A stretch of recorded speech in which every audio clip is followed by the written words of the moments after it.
Hey guys, tonight we're traveling back to a place where time moves drop by drop, and the passage of hours feels more like a quiet ripple than a ticking bomb. You're stepping into ancient Korea sometime between misty dawn and the first rooster crow, when most of the city is still curled under straw mats dreaming. The stone streets are slick from night dew. You can smell wood smoke curling from the chimneys, mixing with the sharp morning chill. Roof tiles glisten faintly, and above them a thin blanket of fog hugs the rooftops like a shy ghost. In this early light, every sound is softened, except for the sharp tap of your wooden sandals echoing against cobblestones. The city sleeps, but you are not alone. Down a narrow alley, a faint orange glow dances against the wall. You peer around the corner to see a monk gliding past wrapped in a robe the color of wet sand. A single lantern dangles from his hand, its flame steady in the still air. He does not rush, no one does. Here, even urgency feels meditative. And that, my friend, is your first lesson in ancient Korean time. You're probably not going to survive here long without a guidebook. There's no coffee, no alarm clock, and absolutely no snooze button. Wake-up calls come from temple bells or the accidental splash of cold water if you sleep too close to a leaky roof. Time isn't your personal assistant. It's a cosmic rhythm you're expected to honor. So before you get comfortable, take a moment to like the video and subscribe, but only if you genuinely enjoy what I do here. And hey, while you're at it, drop your location and local time in the comments.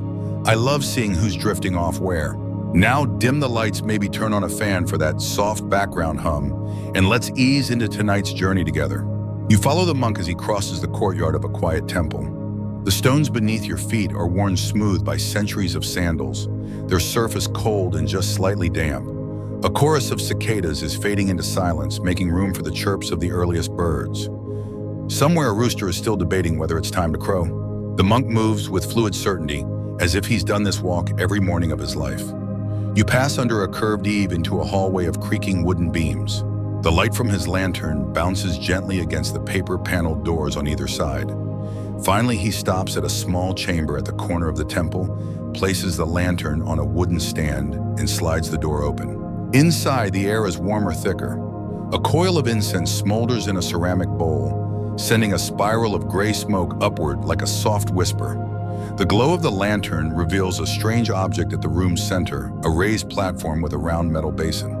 Above it, a thin copper pipe hangs, and from its tip, a single drop of water is falling. Drip. You take a step closer. The basin is polished to a mirror-like shine, but etched into its base are a series of concentric rings, each just barely visible in the low light. Floating on the surface of the water is a stick, slender, carved with gentle notches, and slowly rotating as the water ripples beneath it. Drip! This is no fountain, no decoration. It's a clepsydra, a water clock. And while the name might sound like a piece of flat-pack furniture from IKEA, what you're staring at is far more elegant and ancient. This is how people once tracked the sacred flow of hours. Not by ticking, not by gears, by dripping. This one, like most, doesn't announce itself.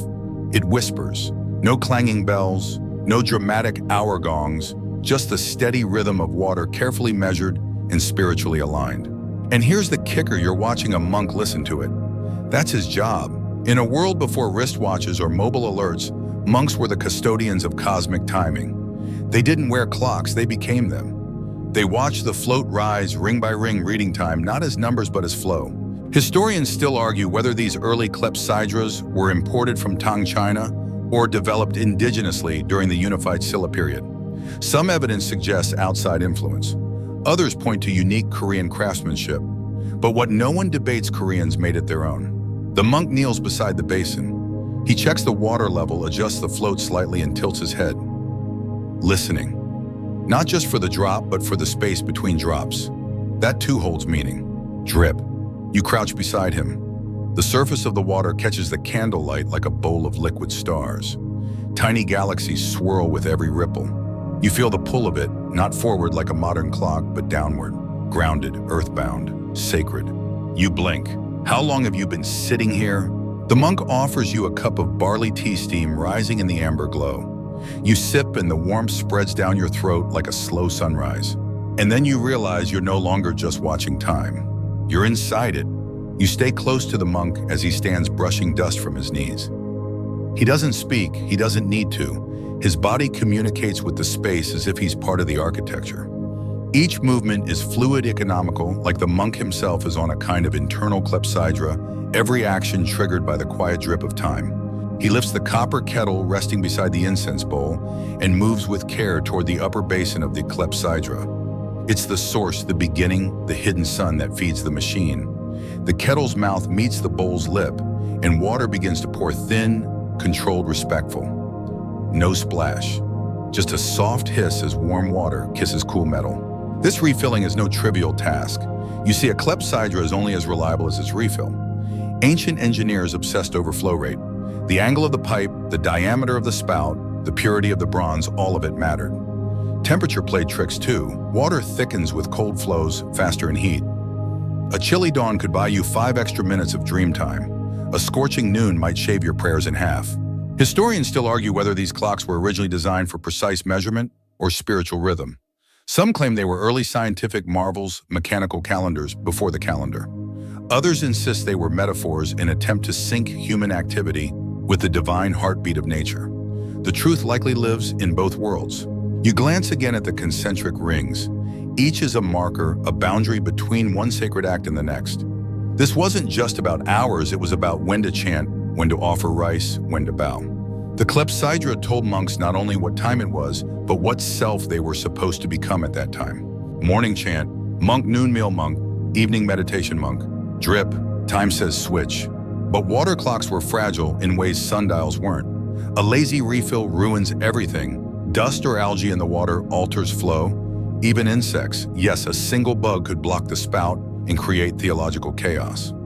Somewhere a monk would be halfway into a rice bowl when surprised the timekeeper rushes in panic shouting that the midday prayer was missed by 37 sacred minutes. You imagine the gentle chaos, sacred rhythms interrupted by nature's comedy. A mosquito enters the clock, enlightenment delayed. Still, despite the flaws, clepsydras had something that no sandglass or sundial could offer: fluidity. Their motion wasn't linear, it was organic, circular, a reminder that time wasn't a sprint, it was a spiral. The monk replaces the kettle and gently wafts the incense smoke toward the basin like a blessing. He closes his eyes. Maybe he's counting, maybe praying, or maybe he's just letting his thoughts float like that stick in the bowl. Outside, the temple is beginning to stir. A distant bell chimes. Not a loud one, just a soft bronze tong that rolls through the valley like fog. Another monk appears at the door, younger, sleepy-eyed. He bows and enters carrying a small wooden box. Inside the box, tools, notebooks, a brush. Yes, this is the assistant timekeeper. Think of him as the monk version of a junior developer responsible for debugging the water flow and jotting down any anomalies in the clepsydra's performance. You peek over his shoulder as he flips open a bamboo-bound ledger. The pages are filled with symbols, short strokes, dots, and occasional ink smudges.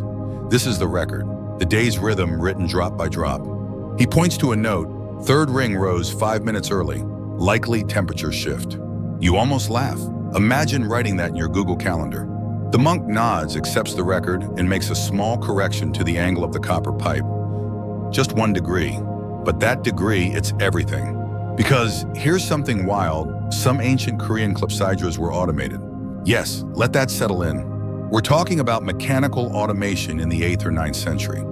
Advanced versions of the water clock used floats that triggered levers, which activated wooden figurines. At the hour mark, a door might open and a tiny carved falcon would emerge. Or a flag would rise on a string pulley system. Not loud, not flashy, just hello, it's time now. Korean punctuality delivered by puppet. Historians still argue whether these figurines were purely functional or ceremonial. Were they just charming indicators, or did they represent something deeper: animal totems, spiritual messengers? One record mentions a dragon figurine used to mark major ritual transitions. When the dragon appeared, the monks would chant a specific sutra. Another described a paper butterfly that floated upward on a thin reed, signaling the end of meditation. These weren't clocks. They were theater. You can't help but admire the quiet ambition. While Europe was hammering bells into towers, Korea was training birds made of bamboo to whisper the hour. You step back, taking in the full scene again: the basin, the pipe, the floating stick, the records, the 2 monks. This isn't just timekeeping, it's timecraft. And you, traveler from the digital age, are starting to understand something your calendar app never told you. Time is not a number. It's a feeling, a presence, a drip. You shift your weight quietly, not wanting to disturb the slow magic unraveling in front of you. The older monk hands the brush to his assistant, who kneels beside the basin with deliberate calm. There's no sense of hurry. Every motion here feels like it has to align with something invisible, like the water itself has opinions. The assistant dips the brush into ink, then leans forward and marks a faint line onto the polished bronze ring around the bowl. A fresh calibration. Maybe the floating stick has drifted slightly off course. Maybe they're adjusting for the season's change in temperature. Maybe he's just bored. But you doubt that. Boredom doesn't survive long in a place like this, not with water running the show. While the assistant marks, the senior monk stands at the window observing the lavender sky grow paler by degrees. There's that rooster again, less indignant this time, more resigned. Another day begins. Outside the window, the temple courtyard stirs with early risers. A gardener in teal robes scatters seeds for the birds, humming softly to himself. Another monk stretches in the shadow of a ginkgo tree, arms raised like an old scroll being unrolled. You notice how everything moves in slow rhythm. Nothing jolts, no one rushes. Even the birds seem to glide between branches like they've been to meditation class. This, you realize, is the secret genius of the clepsydra. It didn't just measure time, it modeled it. In a world where urgency was often mistaken for importance, the water clock whispered, "Pace yourself." And here's a curious thing. These clocks weren't only in temples. Archaeological finds suggest that clepsydras made appearances in courtrooms, watchtowers, and even rural village centers during certain festivals. Not always the fancy bronze kind, some were just ceramic bowls with ink lines and bamboo reeds. Humble, but still deeply intentional. Historians still argue whether commoners really understood the system, or if they simply trusted the person who did. Some say timekeeping was elite knowledge, hoarded like a family recipe. Others believe monks trained local leaders to manage the public time, like librarians of the moment. You imagine a countryside headman in russet robes stooped over his homemade clepsydra, trying to decide if it's time to ring the meal bell or finish his rice first. Nearby, a child waits for the little wooden crane to float up as a signal that storytelling hour is near. Time is teacher, time is playmate. Back inside the temple, the assistant monk sets the brush down and nods. The mark is made. The timekeeper bows once, low and long, and the two slip out of the room, their sandals whispering against the floor. They leave you alone with the clock. And suddenly in the quiet, you hear it all. The dripping water, the faint creak of wood in the beams above, the crackle of a dying incense coil. This room is an echo chamber for patience. You lower yourself beside the basin again. Watch as the floating stick slowly rotates, brushing past the new ink mark like a shy dancer acknowledging its partner. You wonder how long someone had to sit here century after century watching that stick, waiting for proof that time had passed. You picture a line of devoted timekeepers stretching backward in history, each with slightly crooked posture and ink-stained thumbs whispering just one more drop. Quirky detail. Some clepsydras were modified with musical cues. Yes, tiny chimes or wooden xylophones were mounted, so the float would tap them at intervals. Imagine that instead of an alarm clock, you got a delicate plink that signaled tea prayer or sunset. No snooze button, but who needs one when your entire day is scored like a lullaby? The modern part of your brain wants to label this over-engineered, inefficient. You could do the same thing with a phone app and a cute widget, but the part of your brain that's slowing down, the part that's syncing with this watery tempo, knows better. The clepsydra wasn't trying to be efficient. It was trying to be beautiful, reliable, harmonious. You rest your hand on the floor. It's cool and slightly gritty. You close your eyes for a moment, listening again. Drip, drip, drip. There's a sense of relief in it. Like someone else is watching the clock, so you don't have to. You can finally let go of the mental to-do list. The monk was right. This isn't about control. It's about release. And it's not just you feeling it. Historical records describe poets, artists, even statesmen, pausing their day to observe the water clock. One famous Joseon scholar wrote of sitting for 3 full hours in front of a clepsydra, claiming it taught him more about justice than a year of legal studies. You wonder what he saw in the ripples that others missed. Historians still argue whether that story is apocryphal, a monkish fable wrapped in wisdom. But even if it is, there's truth in the metaphor. Because in this room at this hour, time is no longer a boss. It's a companion. You lean back, letting the candlelight wash over the water's surface. The ripples catch the glow, turning bronze into gold. The stick keeps rotating. The ink mark passes. The world doesn't end. It just keeps flowing. You could stay here forever. But of course you won't. Time, even in its gentlest form, still moves on. You step back from the basin, now reluctant to part from its calm orbit, but curious, deeply curious about where all this began. Surely someone didn't just wake up one morning, glance at a dripping eve and declare, "Aha! Let us time the universe with water." Outside, the temple stone is warm, where the sun has started to stretch across the floor. You follow the light passing wooden beams carved with clouds and tigers into the main library hall. Here, ancient scrolls sleep behind silk covers. You aren't allowed to touch them. Of course, your modern fingers are way too moisturized and unworthy, but the elder monk nods and allows you to peek as he carefully unrolls one on a low table. The parchment is soft and yellowed with time ink faded into the color of tree bark. The diagram before you is delightfully complex. Bronze vessels, narrow tubes, markers, floats little figurines with flags. And there scrawled in flowing brushwork is a name, Zhang Yongsil. Ah yes, the man himself. If water clocks were instruments, Zhang Yongsil was Korea's Mozart. Or maybe it's Da Vinci, depending on which historian you ask. A brilliant inventor from the 15th century Joseon dynasty who rose from humble beginnings. Some say he was born into slavery. Others suggest he was a low-ranking artisan. But regardless, he caught the eye of King Sejong the Great. Now, King Sejong, that guy didn't play around. He's the one who commissioned Hangul, the Korean alphabet, so regular folks could read. He was also very into time, specifically the accurate measurement of it. Legend has it he once said, "A wise nation knows when it stands." Or maybe that's just embroidered on decorative throw pillows now.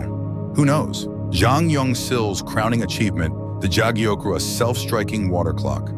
Imagine a clepsydra, but with extra pizzazz, floating wooden dolls that move through water channels. Chimed bells hit drums, raised flags. It was like a tiny hydraulic symphony, all powered by water and gravity. Historians still argue whether he built it entirely on his own or adapted earlier Chinese models. The truth probably lies somewhere in the middle. Zhang improved on existing concepts with such elegance that it felt like a leap rather than a step. The Jagyokru was so precise it didn't just mark hours, it announced them. Like a polite medieval Siri with better hair. You wonder what it was like for Zhang. Did he know as he fitted another pipe into place that his invention would echo through centuries? Did he ever spill tea into one of his prototypes and curse the day he chose water over fire? Quirky tidbit: early sketches of the Jagyokru included hidden compartments for maintenance tools. Imagine that, a clock with its own glove box. One record even mentions a secret panel for spared alarms, just in case a figurine lost a limb mid-hour. Talk about thoughtful engineering. You leave the scrolls behind and step out into the temple garden, blinking as sunlight dances across polished stone. The trees here are ancient bark, thick as roof tiles, their branches bowed as if listening to the earth. In the center stands a replica of a clepsydra, modest but proud. Water still flows through it, supervised by a young novice who seems more interested in a butterfly than in the float's slow pirouette. And here's a detail you'd miss if you blinked. The water isn't just any water. It's filtered through sand and cooled in a shaded basin before being poured into the clock. Why? Because temperature affects viscosity, and viscosity affects accuracy. And accuracy matters when your entire monastery breaks into chant based on a single drop. Historians still argue whether these elaborate precautions were rooted more in science or ritual.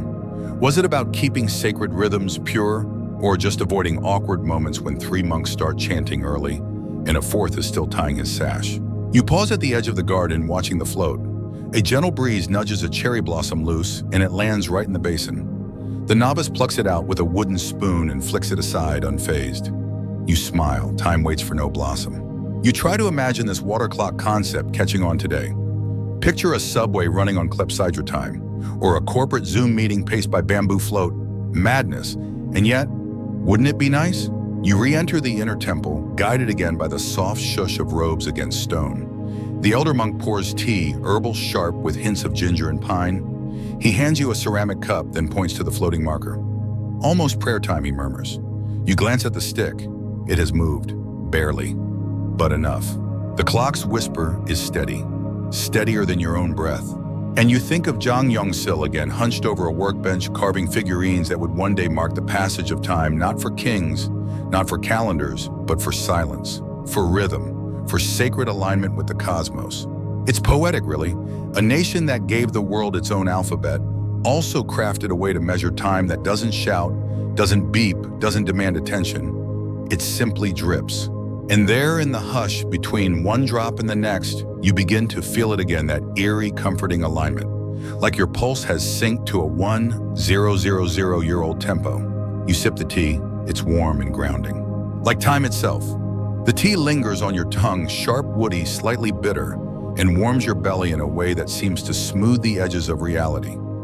The monk beside you doesn't say much, just nods with the sort of silent approval only someone who understands time better than most can offer.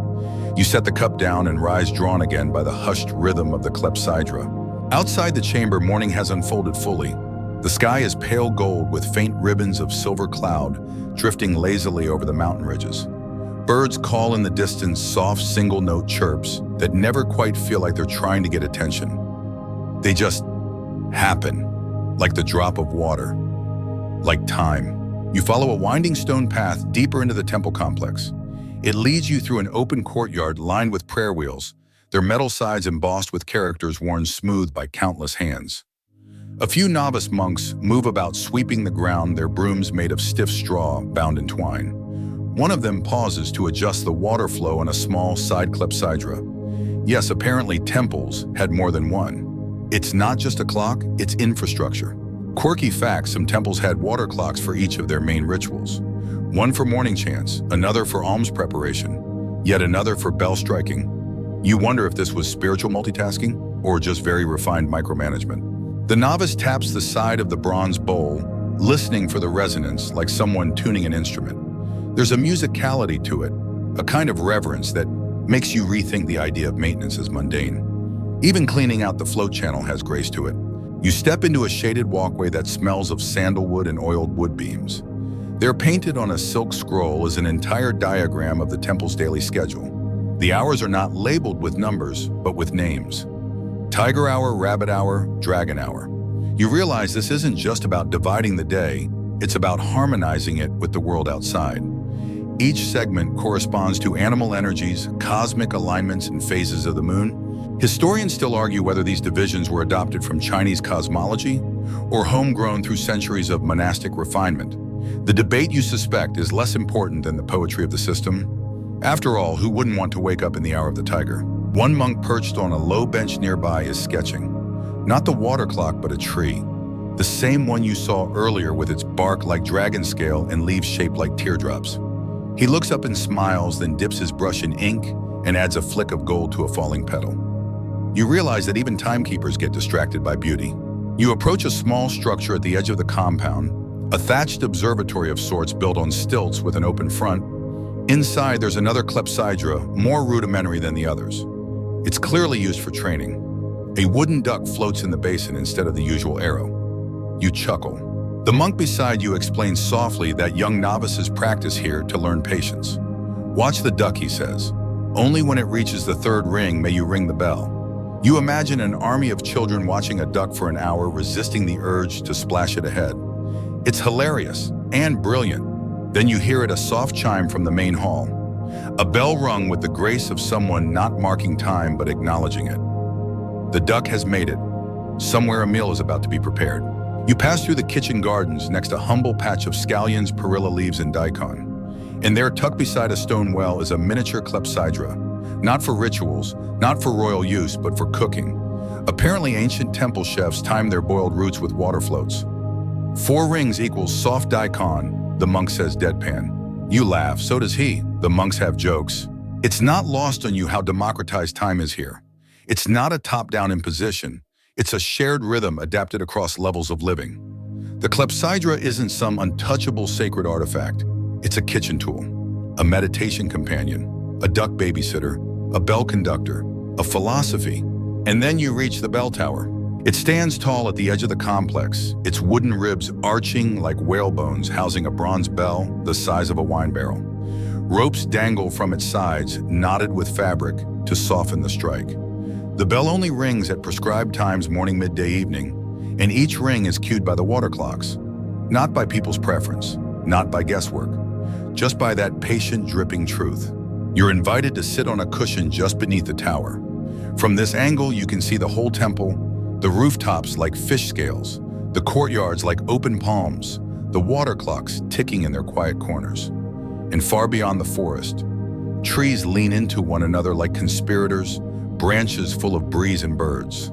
You close your eyes, and suddenly you don't feel like a visitor anymore.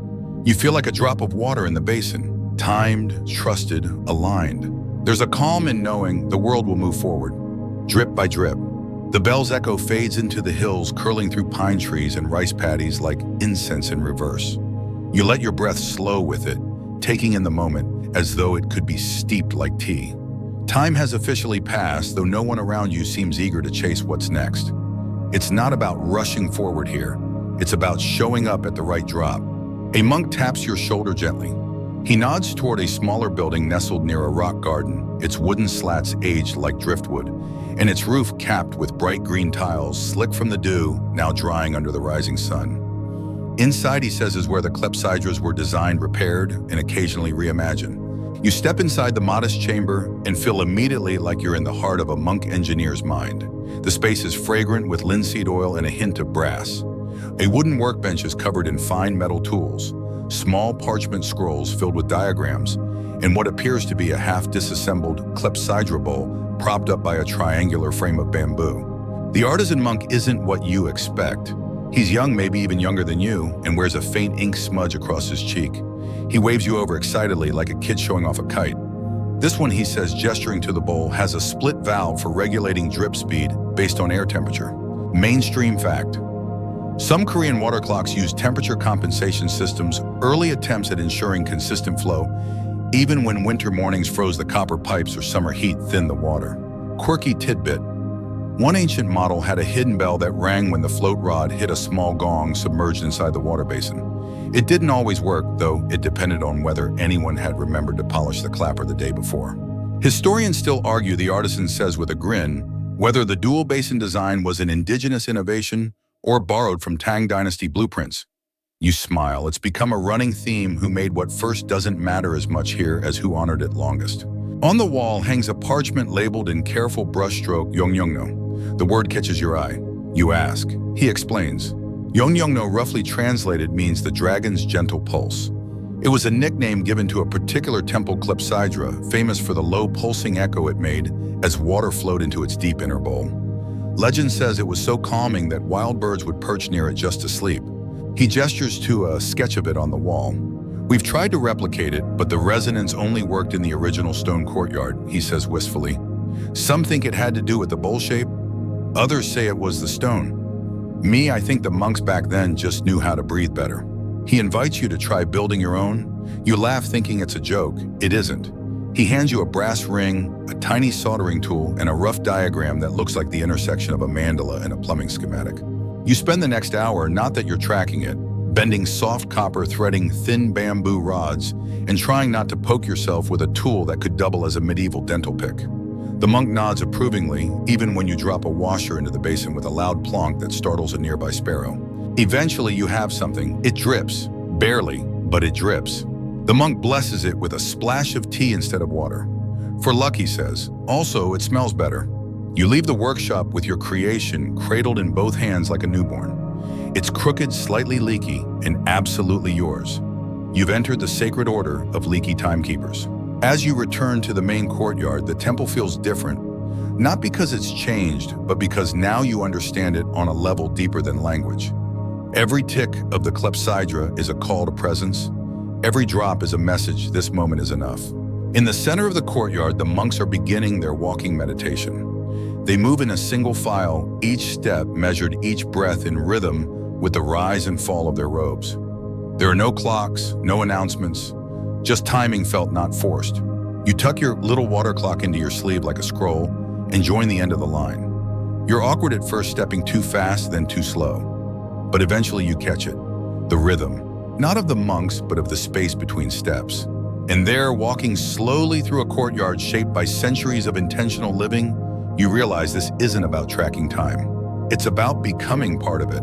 You wake to birdsong, not a harsh jarring alarm, but a fluttering chime of wings and early morning coos from a red-throated bulbul perched on the edge of your window. The monks' guest quarters are spare, but warm woven straw mats, a ceramic pot of barley tea still warm by the bedside, and a tiny paper window that diffuses the sun into a pale butter yellow light. The water clock you built yesterday sits on a low wooden shelf, dripping merrily into a bronze bowl you borrowed from the kitchen. You didn't expect it to work overnight, but there it is, drip, drip, drip, like it's always belonged here. The temple is stirring. You hear soft footfalls outside wooden clogs clapping gently against stone. You rise, roll up your mat, and follow the scent of simmering rice porridge and pine smoke toward the dining hall. Breakfast is a communal affair, eaten in near silence, punctuated only by the sound of wooden spoons scraping ceramic and the occasional appreciative slurp. There's a rhythm to the whole morning, one you're starting to feel in your bones. You're no longer checking your wrist for time. There's no wristwatch here, no pings or blinking screens. Only cues from the world itself, smells, sounds, shadows. Mainstream historical fact: monastic life in ancient Korea followed a strictly timed schedule governed by ritualized signals like bells, chants, and most intriguingly, water clocks. These regulated not just prayer times, but even cooking, cleaning, and meditation breaks. Quirky tidbit: some temples attach small bells or chimes to their clepsydras, not to mark hours like Western clocks, but to signal shifts in daily activity. The pitch of the chime would vary depending on the task, low for meditation, bright for mealtimes. You pass a group of young monks gathered around a shallow stone basin filled with cool water. They're washing robes, saffron teal russet rinsing and ringing in a kind of meditative rhythm. One of them hums quietly and the others slowly join in turning the mundane into the sacred. Your guide from yesterday waves you over. Today, he says, we visit the archives. The archives are hidden behind a lacquered gate flanked by guardian statues, fierce, wide-eyed creatures with eyebrows like thunderclouds. You slip past them and step into a long, dim corridor lined with scrolls, codices, and bamboo-bound volumes stacked in neat rows. The smell here is rich old ink, dried herbs, beeswax, and a faint whiff of incense. A senior monk leads you deeper in. His robe is embroidered with a dragon motif so faded it looks more like a whisper than a symbol. He gestures toward a scroll sealed with red twine. You untie it gently and unfurl a sprawling ink diagram, an early water clock schematic, complete with footnotes and flowing hangul. He traces one passage with a worn fingertip and says, "This design comes from the reign of King Munmu." You nod solemnly, unsure how old that is, but impressed anyway. Historians still argue whether this schematic represents the first Korean clepsydra, or just a ceremonial one, he adds. Some believe it never worked at all, but even if it didn't, look how lovingly it was drawn. And it's true. Every valve, every pipe, every floating marker is rendered with an almost devotional attention to line and balance. It's less blueprint, more prayer. He hands you a wax tablet and a stylus. Copy it, he says, slowly. Time it with your breath. And so for the next hour, or was it two, you trace ancient strokes onto warm wax, letting your breathing set the tempo. Inhale curve, exhale dot. You feel less like a tourist and more like a monk in training, welcomed into a lineage of time tenders who saw patience as sacred. When you finally finish, the senior monk inspects your work, nods, and presses a walnut-sized token into your palm. For the next time you forget how to wait, he says. Back outside, the sun has arced higher in the sky, casting sharp shadows beneath the tiled eaves of the temple. You sit on a flat stone and turn the token over in your hand. One side is smooth, the other is etched with a symbol that looks suspiciously like a droplet poised mid-fall. You slip it into your sleeve beside your tiny water clock. Keepsakes, sure, but also reminders. Time is not a race here, it's a companion, one that walks quietly barefoot alongside you. You head down the path toward the forest edge, where the next part of the temple grounds lies. The trees are dense, tall as ship masts, their leaves fluttering like 1,000 tiny flags in the wind. Somewhere deeper in those woods, the monks have built another kind of clock. One the wind helps run, but that's a story for later. For now, you sit on a smooth, sun-warmed stone, close your eyes and listen. Not for ticking or chiming, for dripping. You stir again, not because of noise, but because the light has shifted. The stone beneath you has cooled, and a gentle breeze carries the scent of pine needles and damp bark. The trees at the forest edge seem to lean closer, as if they've waited long enough for you to come walking beneath them. Your guide appears again as if conjured. He's holding a small wooden lantern, unlit for now, but shaped like a lotus blossom. The forest clock, he says simply, and starts walking. You follow. The path winds gently into the woods, your sandals brushing moss and fallen needles. Sunlight dapples the ground like it's been filtered through silk, and the air feels cooler, denser, more mysterious. Birds dart between branches, and once you spot a squirrel with a shockingly expressive face, it seems mildly offended that you're here. As you walk, your guide tells you that not all timekeeping in ancient Korea was mechanical. Some systems relied on nature herself. Here he says we keep time by light and wind. You nod, feeling both enlightened and completely unprepared. Mainstream historical fact. In temple complexes and palaces, Koreans often use multiple methods of timekeeping simultaneously: water clocks, sundials, gnomons, and even incense clocks. In forested or shaded regions, incense and wind chimes were more practical than sundials. Quirky tidbit. Some incense clocks weren't straight lines, but zigzag patterns or even animal shapes carved into powdered incense trails. As the scent burned, monks could tell time by how far the flame had wandered through the fox's tail or crane's neck. You arrive at a clearing circular and quiet. In the center stands a structure unlike any other, a wooden pavilion without walls, only a roof held up by ornately carved beams. Hanging from each beam is a different kind of wind chime: bamboo, bronze, hollow gourd, polished shells. And each sounds different when the wind brushes through. This is the wind clock, your guide explains. It doesn't measure time in minutes, but in mood. You raise an eyebrow and he smiles. Let me show you. He lights a coil of incense and places it on a low stone plinth. The scent is smoky sweet with notes of plum and something herbal. This burns 1 loop per hour, he says. When the coil ends, the chimes change. You sit down on a mat woven from reeds. Around you, the forest breathes. Wind rustles through the trees and gently nudges the chimes into motion. The bamboo ones knock softly like wooden bones. The bronze ones ring in deeper, slower tones like a voice just before sleep. The gourds make a hollow plunk like water dripping into a dried calabash. Historians still argue whether wind clocks were considered reliable timekeepers or more like meditative tools for pacing rituals. Some records treat them as sacred instruments, others as decorative novelties for wealthy scholars. You lean back, letting the chimes lull you. Each note is distinct, but together they feel like nature humming a lullaby. You close your eyes and for a moment you forget time entirely. When you open them again, the incense has nearly reached the end of its coil. Your guide stands, brushes off his robe and beckons you forward. There's something else, he says. More secret. Fewer monks even know about it. He leads you past the chime pavilion to a small wooden door hidden among the roots of an ancient tree. Inside is a room smaller than a monk's cell. On the floor is a spiral of sand carefully raked with a single iron marble placed at the outer edge. This, he whispers, is the sand spiral clock. You stare at it. That's a marble. It is, he agrees, but also it's a compass of patience. He lifts a small lever and the floor tilts just enough to start the marble rolling. Slowly, almost imperceptibly, it begins to trace the spiral inward. Each lap takes 10 minutes, 30 laps and the day has passed. You sit again, this time in silence. You feel each second not as a click or bling, but as a motion, a journey.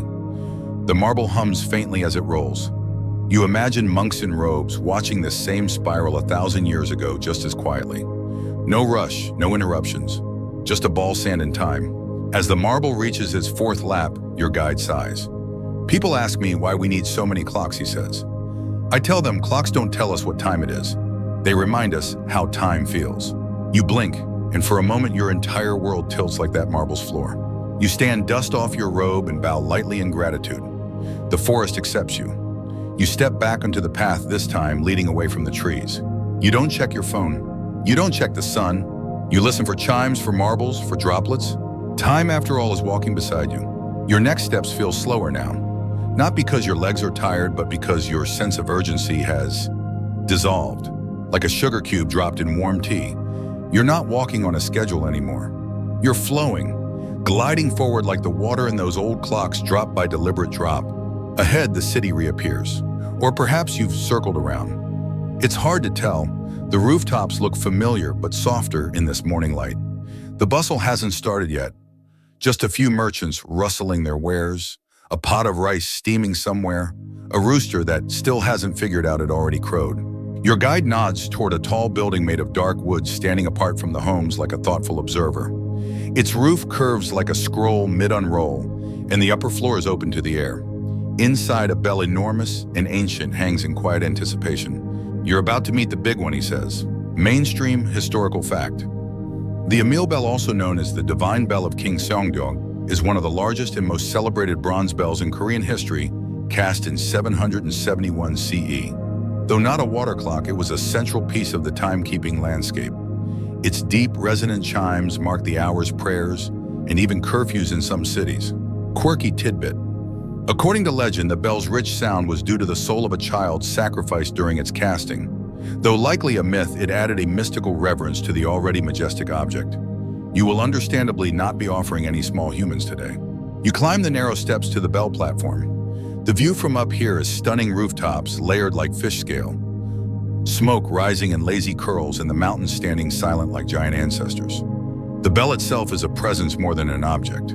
Its bronze surface is etched with dragons, Sanskrit, prayers, and symbols you can't begin to interpret. A wooden striker, more tree trunk than mallet, hangs to one side, suspended by ropes and ready to swing. But it doesn't. Not yet. Your guide gestures to a smaller chamber behind the bell. This is where the timekeeper sits, he explains. Or sat, rather. He didn't just strike the bell, he watched the clepsydra. And sure enough, in the corner sits another water clock. This one's a bit grander. A two-tiered system of bowls and pipes with markers that drift upward like messages from below. Historians still argue whether the Emil bell was rung according to clepsydra intervals, celestial cues, or both. Some believe astronomers in the Royal Observatory synchronized the whole operation with the stars. You squat beside the clock, peering at the slow swirl of water. It's mesmerizing, again, always. There's something about watching time pass like this that turns the usual anxiety into awe. Here's how it worked, your guide says, squatting next to you. When the float reached this notch, it was time. The striker would be pulled, the bell would ring, and the whole city would pause just for a moment. He reaches for the striker, now just a nudge. The bell answers with a low hum, a vibration that seems to massage your ribs. The sound doesn't ring so much as bloom, like a flower made of sound. You imagine the people below pausing mid-bite, mid-conversation, mid-thought as the chime vibrated through their bones. No phone buzz, no digital alert. Just one grand bronze reminder that the moment has shifted. Your guide leans against the bell's base and exhales. That's the thing about these systems. They didn't count seconds. They called you back to presence. You nod without even meaning to. Below, a few more people have begun to stir. Market stalls creak open. Children scamper barefoot on warm stones. A pot clatters in a kitchen with a sound that feels like home, even if it isn't yours. Back in the bell chamber, your gaze falls on a faded scroll pinned to the wall. It's mostly characters you can't read, but one line has been inked more boldly than the rest, as if the brush pressed harder for truth. You squint at your guide. He translates with a grin. It says time does not shout, it waits. You take one last look at the clepsydra. Its float has barely moved, but your insides feel as if they've traveled miles. You descend the steps slowly. Each footfall lands with intention. No rush. The world doesn't need you to be fast, just aware. As you pass through a small alley shaded by linen awnings, a child offers you a cup of barley tea. You accept. It's lukewarm, nutty, and unexpectedly perfect. You sit on the steps of a shop that hasn't opened yet, and you sip. Somewhere behind you, the bell hums again, faintly, just once. You don't even flinch. You're not quite sure how long you sit there sipping barley tea and letting your mind stretch out like a lazy cat. The shop's wooden steps creak softly under you, warmed by the rising sun. In the alley beyond, a pair of street dogs trots past, tails wagging like they know something you don't. And maybe they do. Maybe they're on their own schedule, some secret canine calendar based on smells and sunshine. The city's tempo has begun to pick up, though not in any urgent way. It's more like a slow swell than a clattering rush. You can hear the chop of vegetables, the clunk of clay lids on simmering pots, the distant crack of a broom sweeping yesterday away. Your guide returns not out of breath, not hurried, just there again as if he never really left. There's one more piece of this time puzzle, he says, gesturing for you to follow. Something a bit more theatrical. You raise an eyebrow. He grins. We're going to the palace. Mainstream historical fact. In the Goryeo and Joseon dynasties, Korean palaces featured automated water clock towers, intricate systems designed by engineers like Jang Yong-sil in the 15th century. These included levers, pulleys, and even mechanical figurines that moved on cue when the water reached certain levels. Quirky tidbit. One of these figurines was a little man in a scholar's robe who would strike a drum or gong, while another opened a door and revealed a sign with the hour painted on it, K-drama level drama, but 600 years ago. The walk to the palace winds through merchant stalls and past guards with spears and sleepy eyes. You're waved through a side gate, the kind only the curious or the very persistent get to use. The inner courtyards are quieter than expected. No trumpets, no grand fanfare. Just neatly raked gravel in a row of flowering bushes, blooming like they have secrets. In one shaded corner nestled between a library and what looks suspiciously like a kimchi storage shed, stands the Jagyokru, a legendary water clock structure. It doesn't look legendary at first, a plain wooden pavilion with a roof like a folded lotus leaf. But step inside and suddenly you're in a space that feels like it's halfway between science and magic. The air is cool and damp, and there's that smell again, wet bronze old ink cedar wood. Before you stands a tiered system of copper bowls, each one aligned to let water flow from one to the next in carefully timed succession. A series of rods float in the upper bowl, their rise and fall carefully calibrated. Your guide taps the side of the mechanism gently. There's a click, a pause. Then a gong sounds. From behind a painted panel, a mechanical doll glides forward, lifting a tiny wooden arm to strike another bell. Its face is expressionless, yet deeply sincere in its puppet way. Another figure rolls out holding a signboard with bold brushstrokes, 4 o'clock. Historians still argue whether these devices were used strictly for astronomical purposes or whether they serve broader ceremonial roles like announcing court sessions or mealtimes for the palace elite. Some say they were meant to show off the kingdom's technological prowess more than to tell accurate time. You lean in to inspect the gears and pulleys, marveling at the hand-forged complexity. There's no electricity, no batteries, just gravity tension and the kind of patient craftsmanship that modern machines would weep to match. You know your guide says these clocks weren't just for measuring hours. They were statements, proof that time could be understood, shaped, choreographed, even if only for a little while.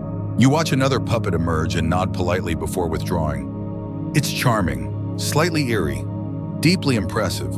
You half expected to bow and ask if you'd like tea. Instead, it resets with a mechanical sigh, vanishing back into its painted alcove. The water continues its journey, whispering through the bowls like a gossip who never runs out of stories. You sit on the polished wood floor, watching the mechanism hum quietly, each drop falling with the weight of intention. It's both ancient and futuristic, a steampunk dream woven into silk robes and scrolls. And then your guide asks the kind of question that sounds small but feels enormous. When's the last time you felt time move slowly? You open your mouth to answer, but no words come. Because the truth is, you don't remember. Maybe last Tuesday during a traffic jam, maybe in a dentist chair, maybe never. Because this is different. Here time doesn't press on your chest or peck at your calendar app. It doesn't rush you or shame you for being unproductive. Here it flows, it honors itself, and it invites you to do the same. The mechanical gong rings again. This time no figurines, just sound, just presence. You close your eyes for a moment, not to sleep, just to feel, to let the sound echo through your mind like a temple bell calling monks to morning. Outside, you can hear footsteps on gravel. Somewhere a child is laughing. Somewhere a door slides open with the scratch of wood on the stone. But in here for just one moment longer, you're still, perfectly still. You finally rise from the wooden floor of the clock pavilion, your legs slightly stiff, your mind floating somewhere between awe and nap. As you step back into the sunlight, a breeze rustles the palace trees like nature sighing in satisfaction. Time didn't stop in there, but it definitely stretched. Your guide, of course, hasn't broken a sweat. He's already a few paces ahead, hands tucked into his sleeves like he's hiding secrets. You follow him through a quieter part of the palace grounds, where the servants move, silently bows, exchanged instead of words. And then with one last turn through a narrow corridor, he leads you into a stone-walled hall filled with rolled scrolls, lacquered tables and bronze instruments that look like astrolabes, musical harps, or really aggressive soup strainers. This, he says with a smile, is the timekeeper's archive. Mainstream historical fact, royal Korean timekeeping wasn't just mechanical, it was deeply mathematical and astronomical. Court astronomers used complex calculations to align daily rituals and calendar events with lunar cycles, solar movements, and seasonal shifts. The Joseon dynasty even established the Royal Bureau of Astronomy, Gwansangam, to oversee timekeeping with scientific rigor. Quirky tidbit, some records were written on bamboo slats tied with silk cord, others on parchment infused with rice starch to protect against bugs. And a few timekeepers were so protective of their measurements, they encoded parts in poetry or riddles, just in case someone got nosy. You trail your fingers along the edge of a scroll that looks too old to touch. Your guide pulls one gently from a rack and unrolls it across a low table. At first, it looks like a sea of lines and symbols, But then your eye catches familiar elements, tiny crescent moons, starburst circular diagrams labeled with elegant brushstrokes. This chart, he says, shows the optimal days for refilling the clepsydra to account for humidity changes. Wait, you blink. They timed their clock maintenance by the weather? He nods, and by the stars, and the moon, and possibly their lunch schedule. Historians still argue whether these detailed schedules were followed with absolute fidelity, or if, like most bureaucracies, they were occasionally ignored in favor of tea and gossip. But the intent was their time should reflect the sky, not just the water in a bowl. You notice a calendar system etched into a woodblock near the wall, one that divides the year not just into months and weeks, but 24 solar terms, a concept adopted from Chinese tradition yet localized in Korean life. Each term marks subtle shifts: when swallows arrive, when mulberries ripen, when the wind begins to smell like frost. Time was tasted here, your guide murmurs, not just measured. The room feels warmer suddenly, not from heat, but from something else, a kind of reverence. You're not in a science lab, you're in a cathedral of rhythm. Every tool, every inked line, every calculated drip, they all worship the same invisible God order. On a nearby wall, you spot a painting of a monk seated beside a clepsydra brush, in hand, eyes closed. Below it is a short poem. Drip the stars in bowls of bronze. Count the hush between each tone. Time the quiet bell unseen, sings the hours all alone. You don't know if it's historically accurate, but it's definitely poetically true. You ask your guide how many people could read these charts. He shrugs. Fewer than you'd think, more than you'd guess, but those who could read them often couldn't sleep. The thought makes you smile. Timekeeper's the original insomniacs. He shows you a bamboo slip etched with miniature characters. Try this one, he says. You squint. It's a riddle. Something about frogs and full moons and how long tea takes to cool. You chuckle. Was this really part of the record?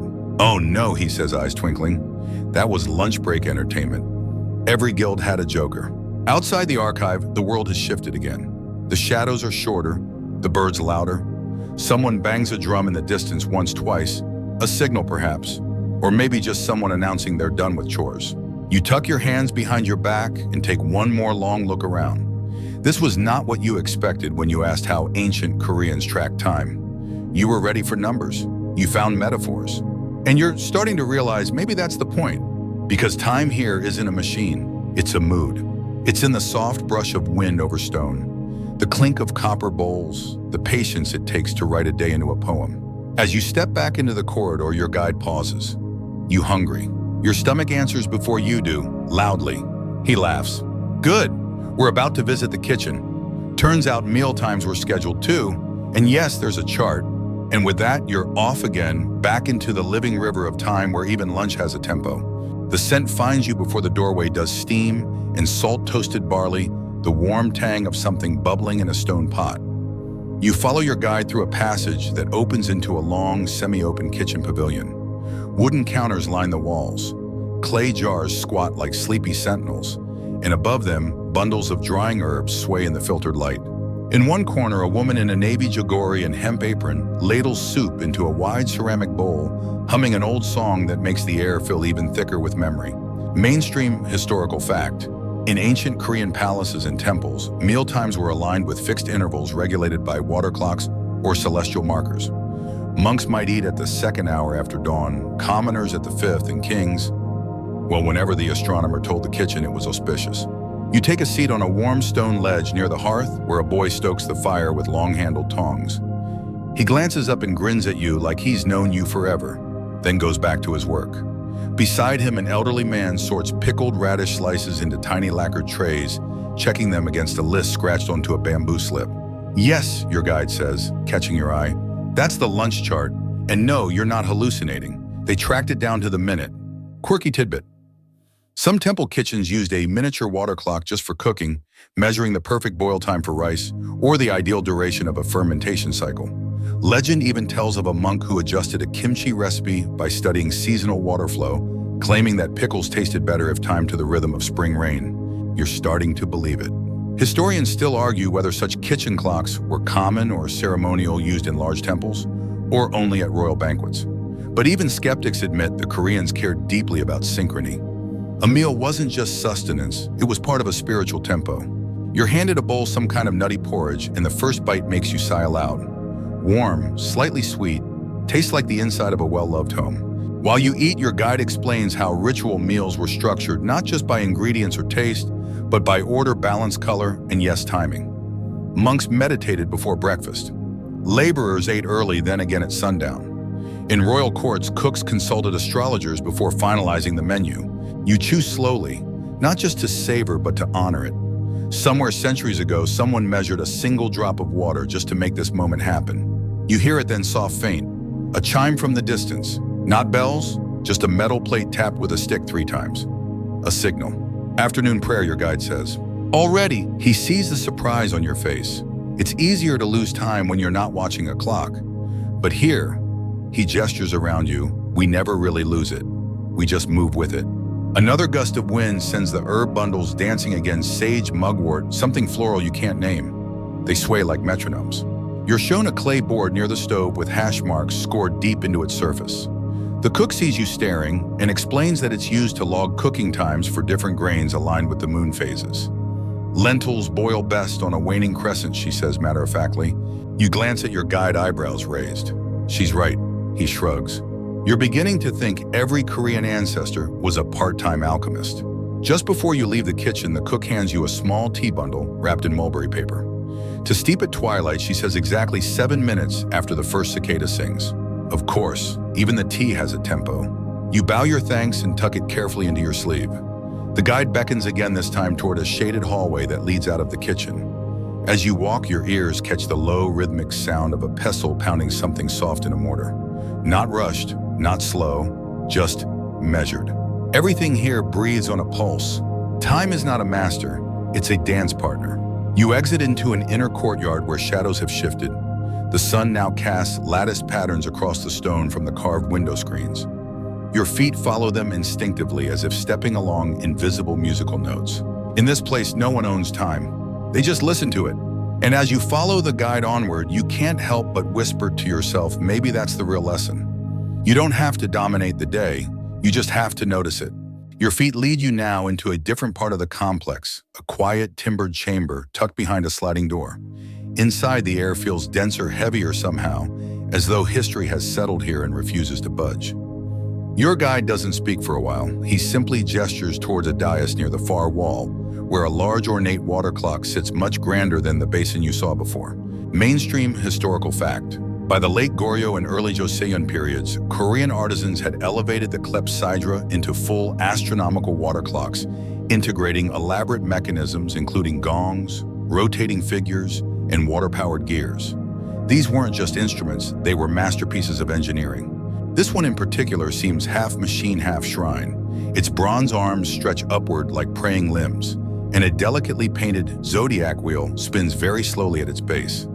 A wooden figure of a scholar appears through a small door in the front, then vanishes again as if checking the time and deciding it wasn't worth staying. You watch the device as a drop of water slides down a funnel, vanishes into a lower chamber, and triggers a faint click that echoes in the stillness. A small flag rises beside it like a secret being revealed. Quirky tidbit. Some versions of these clocks had musical chimes, miniature dragons that sprayed water, or figurines that bowed when a new hour began. One 15th century design included 12 wooden animals that would appear in turn, each linked to a zodiac sign.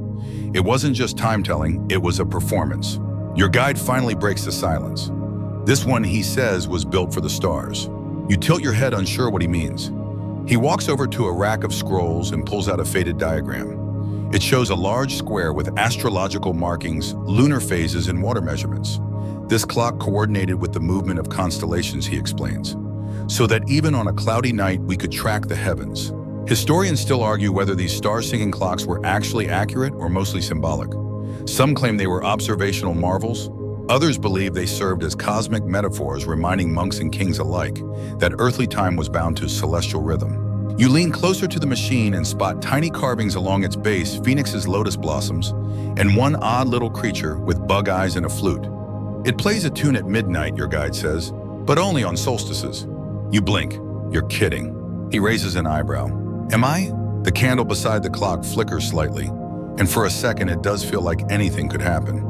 You half expect the flute player to whistle. You sit down on a cushion beside the device, mesmerized by the delicate motion. Drop, click, rise, repeat.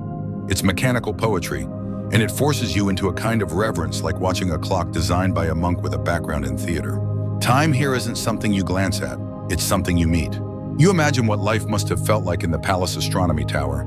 Scholars in indigo robes huddled around a similar clepsydra, debating lunar anomalies, checking sundials, scribbling notes with brushes made of squirrel tail. The clock would drip and shift while they whispered, never interrupting, never stopping. Your guide speaks again, softer now. You know, in the Joseon court, timekeeping was a matter of diplomacy.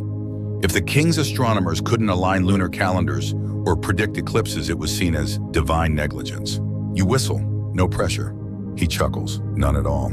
You walk slowly around the device, running your fingers just above the carved dragons and gilded minute markers. There's no screen, no ticking second hand, but somehow it feels more precise than your smartwatch. You imagine a diplomat arriving from China or Japan, and before the tea is even served, someone points to the clepsydra. This is how we respect the sky. Because really, isn't that the core of it all? Time wasn't just about routine. It was about alignment between body and breath, earth and cosmos, drop and ripple. And maybe, just maybe, that's why the clocks were beautiful. You look back once more before leaving the room. The tiny flag has dropped again, silently resetting. The scholar figurine hasn't reappeared, but you smile anyway, grateful for its brief cameo. As you follow your guide back into the corridor, he says, "There's a smaller one in the garden if you'd like." You nod, of course you would. You step out into the garden with your guide, where the sky is finally shrugging off its indigo shawl. A thin lavender haze clings to the trees, and a hush still blankets the courtyard, broken only by the soft patter of your footsteps on gravel. There's something crisp about the air now, as if even the molecules are leaning in to listen. Nestled under a pergola of woven bamboo slats is the smallest water clock you've seen yet. It sits on a short pedestal of polished stone, barely reaching your knees. At first glance, it might be mistaken for a bird bath. A smooth ceramic bowl holds a shallow pool of water. In the center, a tiny reed boat floats, its hull weighted just enough to stay steady. A single pin pokes from its deck, like a toothpick stabbed into a dumpling.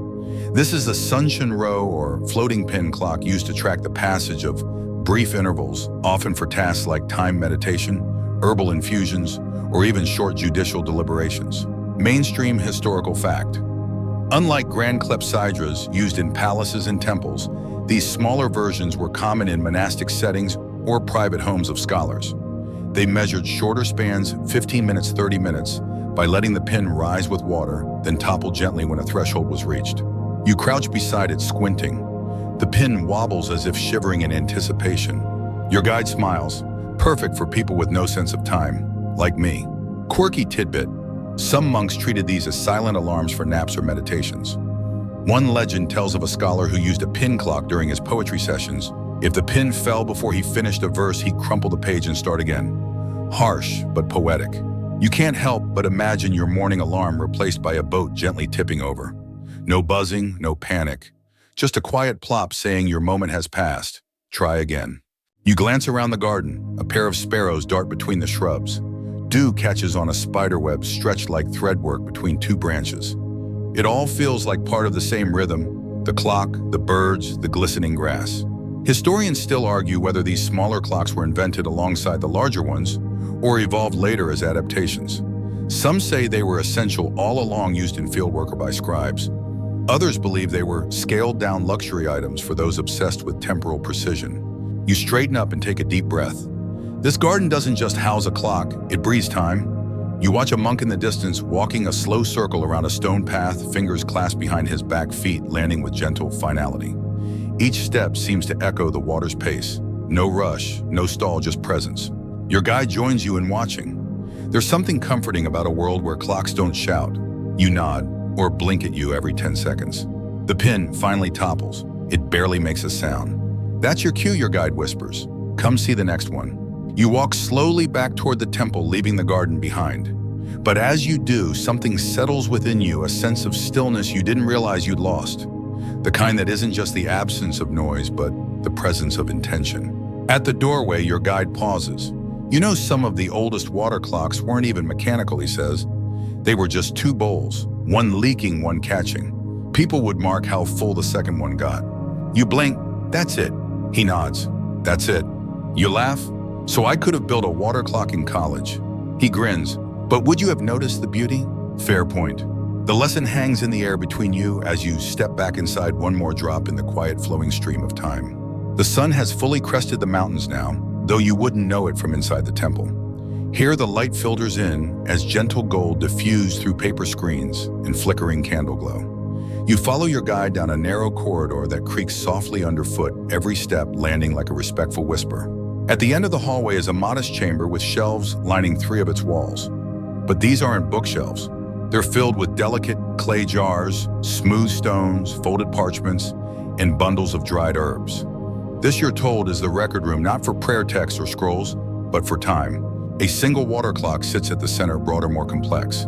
Instead of a single bowl and one floating marker, this one features multiple vessels connected by copper tubes and slight tilts. It's a cascading clepsydra, a multi-stage water clock, where one bowl drains slowly into the next and then the next, measuring not just the passage of time, but segments of ritual. Mainstream historical fact: these multi-vessel systems were developed during the Goryeo dynasty 918–1392, with some adapted later during the Joseon era. They allowed for greater accuracy and covered longer spans of time suitable for full-day temple ceremonies, royal court schedules, or astronomical observations. You're invited to sit on the floor beside it.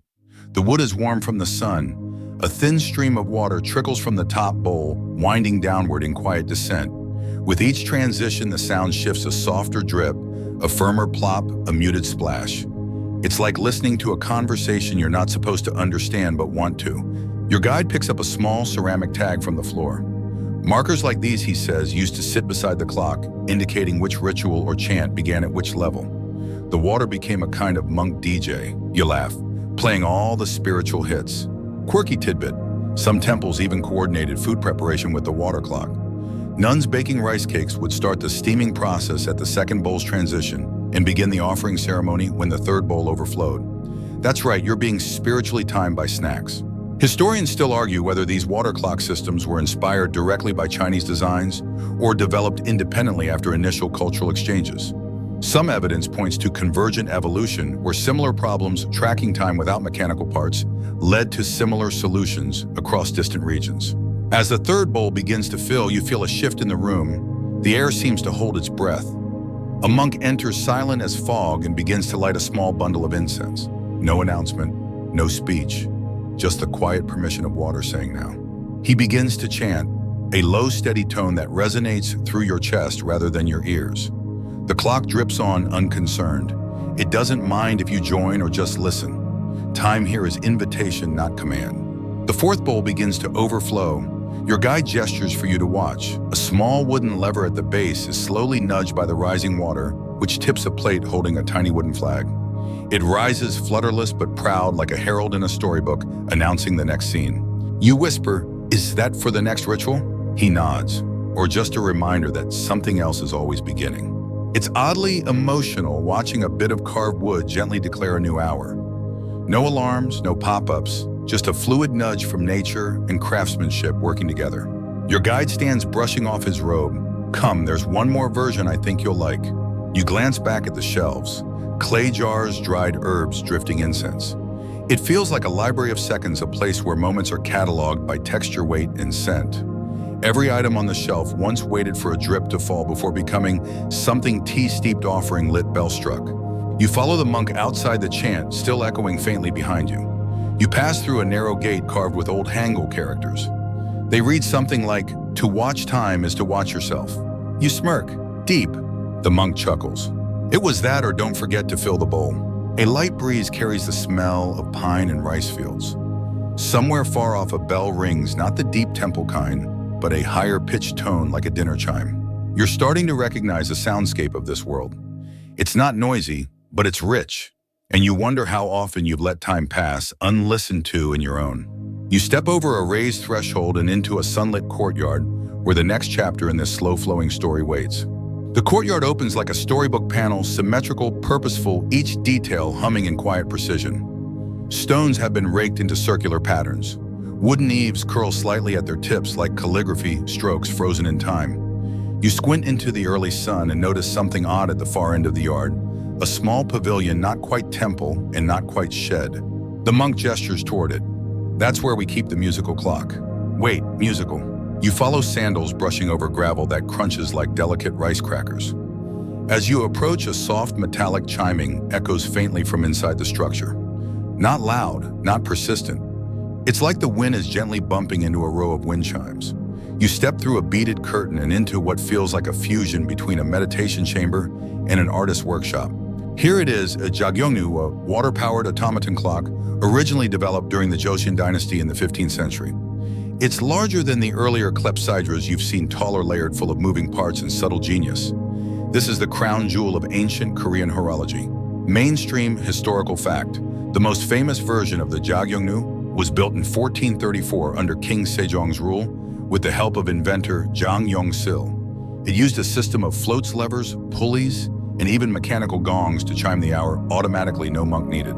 The version before you is a simplified replica, but still mesmerizing. A water tank at the top releases a regulated flow into a chamber that triggers a series of levers.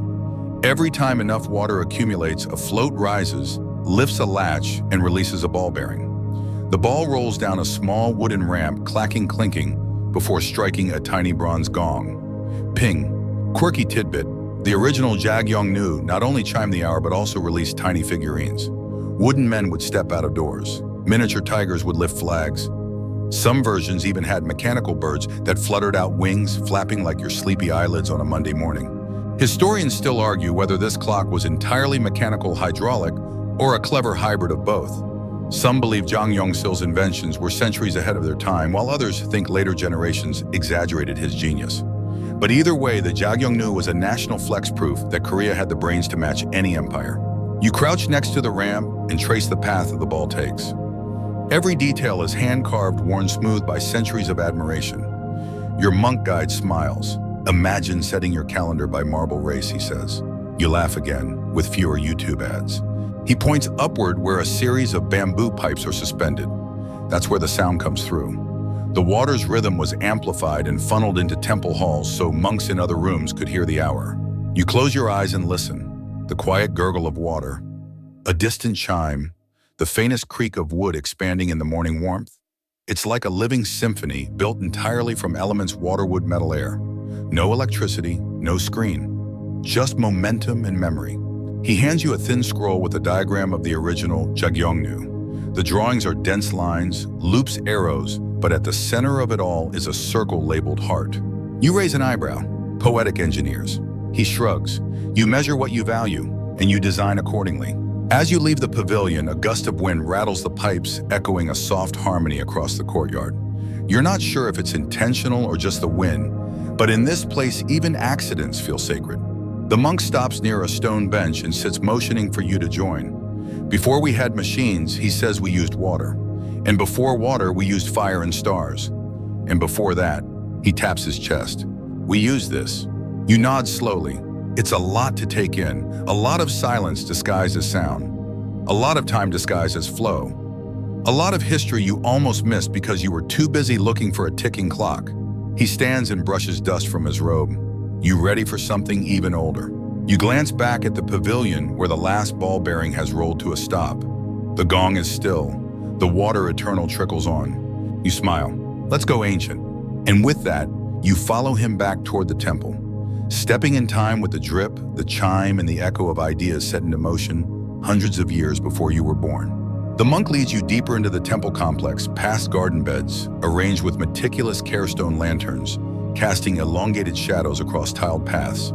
The air shifts again, cooler, darker as you enter what feels like the oldest part of the structure.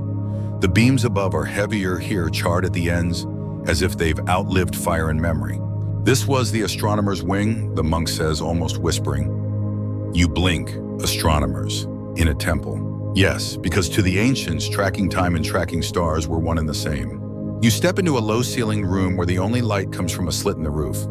The beam falls onto a stone circle carved into the floor, etched with lines and symbols you don't recognize.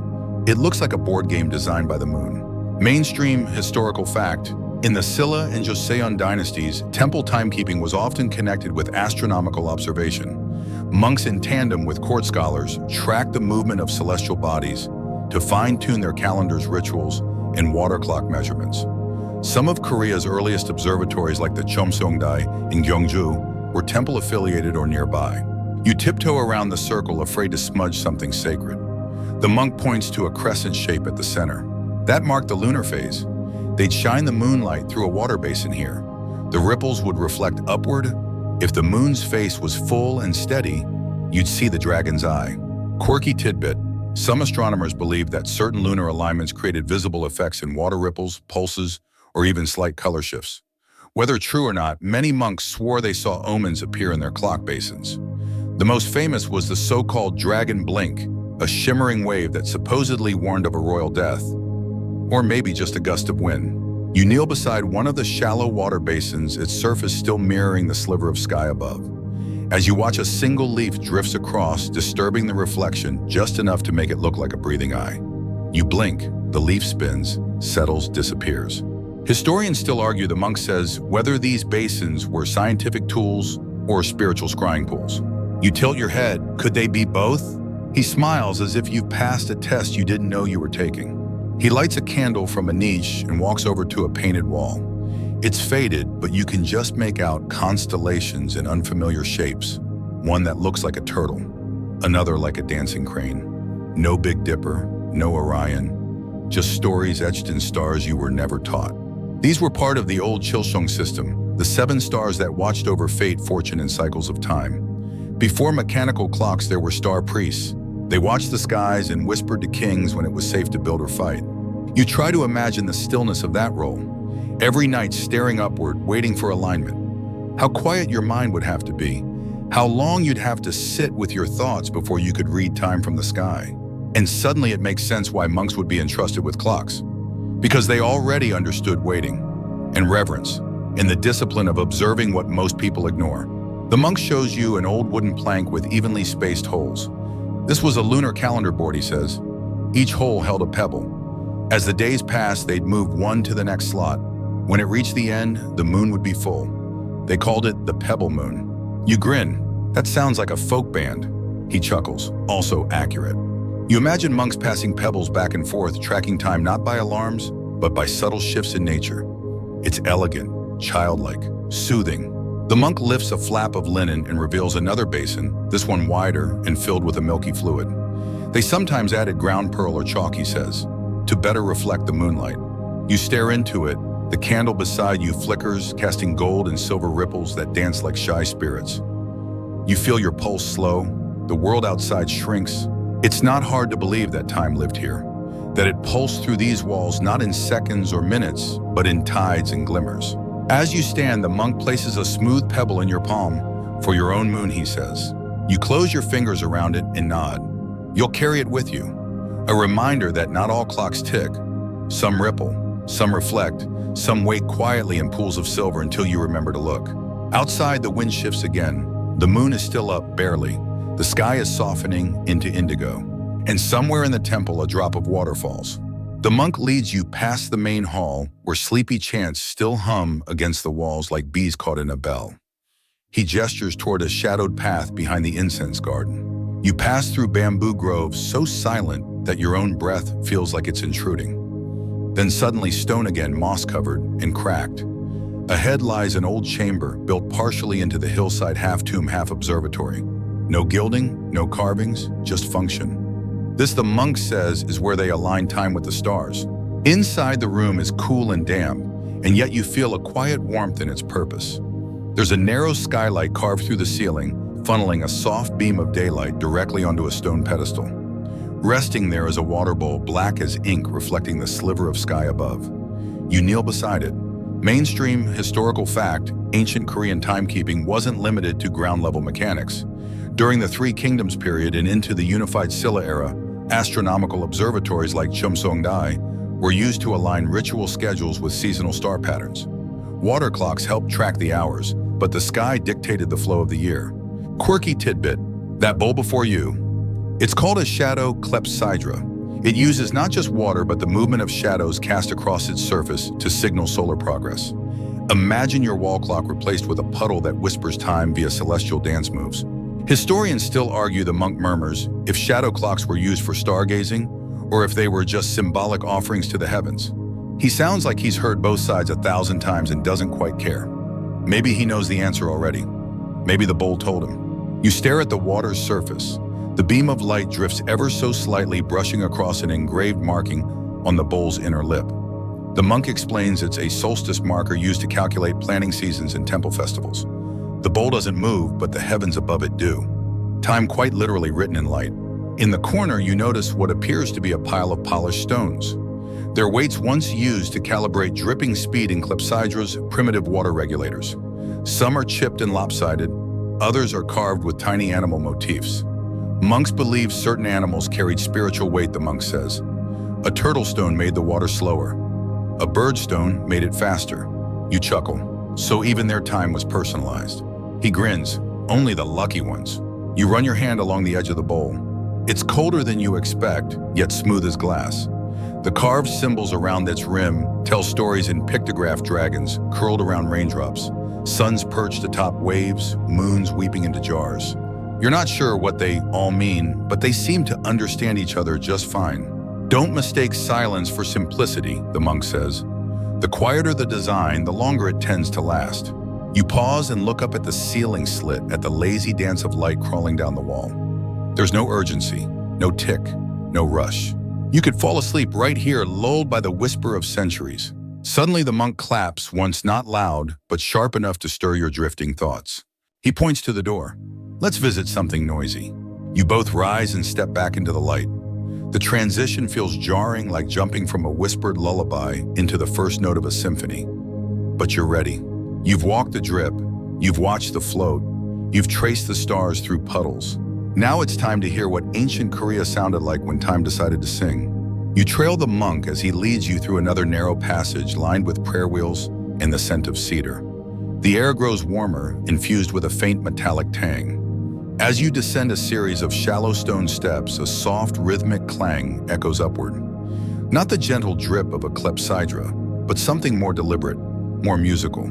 You emerge into a small chamber half filled with mechanical contraptions made from dark wood bronze tubing and clusters of rope. In the center stands a grand device, its structure both elegant and intimidating, the Jagyongnu, or the striking water clock. Mainstream historical fact, the Jagyongnu, developed during the Joseon dynasty in the 15th century, was one of the most advanced timekeeping systems in the world at the time. Unlike earlier clepsydras, this clock didn't merely float a stick. It triggered mechanisms that rang bells, gongs, or drums automatically at fixed intervals. Quirky tidbit. One version even featured automated wooden figures, robed announcers, who would emerge from hidden doors holding placards with the hour written on them. You might not have had a wristwatch in ancient Korea, but you could get the puppet version of Siri announcing the time with flair. Historians still argue whether the original design was the work of court scientist Zhang Yongsil or a refinement of earlier Chinese mechanisms. What's certain is that Korean engineers pushed the design beyond expectations, crafting systems that could announce not just the hour, but specific rituals, changing seasons, and even moon phases. You step closer, watching the mechanism in action. Water from a copper tank flows into a series of bowls. As each fills and tips, it pulls a string that releases a lever. That lever triggers a chain of movement weights, shift gears rotate, and a small mallet strikes a hanging bell with a clean, sweet tone. Clang! You blink. That single sound seems to ripple through time itself. The monk smiles. They used it to mark royal ceremonies. Every hour something would sing. You spot a series of tiny figurines resting on a shelf. One is a turtle holding a scroll, another a miniature boy with a conical hat and wide grin. They were once mounted on moving platforms, gliding along grooves to appear at precise moments. It's like a puppet theater of time, you whisper. The monk nods, with better reviews. You try to trace the complexity of the mechanism, but your modern brain quickly short-circuits.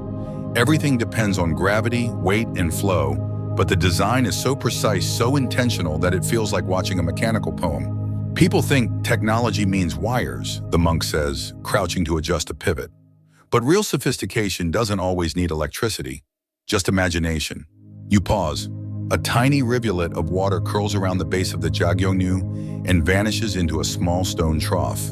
You wonder how many kings waited for that sound. How many astronomers planned rituals by it?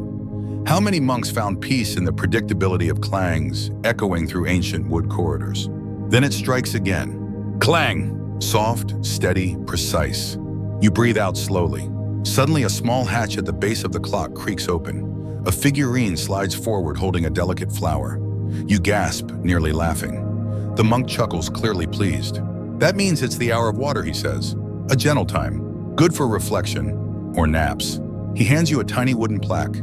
It's engraved with old Korean characters in a pattern of rising waves. "Souvenir," he says, "for your dreams." You hold it to your chest, the cool wood warming in your palm. The idea that time could be beautiful, performative, even makes your heart soften. You imagine living in a world where time doesn't chase you, but gently taps your shoulder with a flower. And somehow in this dimly lit room surrounded by bronze water and puppets, the ticking world outside feels very, very far away. Back in the corridor, the monk leads you into a dim space tucked behind a beaded curtain. There's a shift in energy as you cross the threshold, cooler, darker, quieter still. You hear it before you see it, a drip far slower than any before, so languid it barely seems committed to falling at all. The air carries a scent of lichen and soot, and you have the eerie sense that time in this chamber doesn't just move differently, it observes you back. The monk kneels before an elevated platform made of polished stone and motions you forward.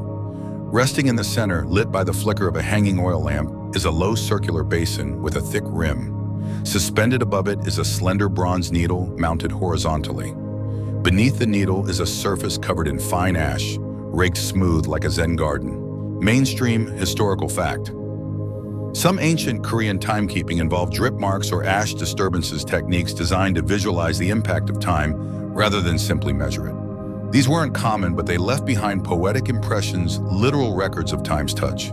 Quirky tidbit, in a few temples, monks would sprinkle powdered flower petals or scented ash over the basin, so each drop would bloom or scatter slightly, marking the rhythm with bursts of color or fragrance. Imagine your wristwatch smelling like jasmine every 15 minutes.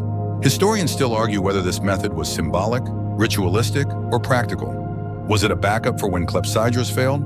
Or perhaps a way to train novice monks in mindfulness, watching each ash ripple with devoted attention? You squat down, eyes level with the surface. The ash glows faintly gold under the lamp. A single drop falls so slowly you feel the silence lean in and disturbs the center of the ash with a tiny puff. It's almost comical how delicate it is. If you sneezed right now, you'd set their calendar back 3 hours. The monk smiles, reading your thoughts. This clock doesn't care about accuracy. It measures patience.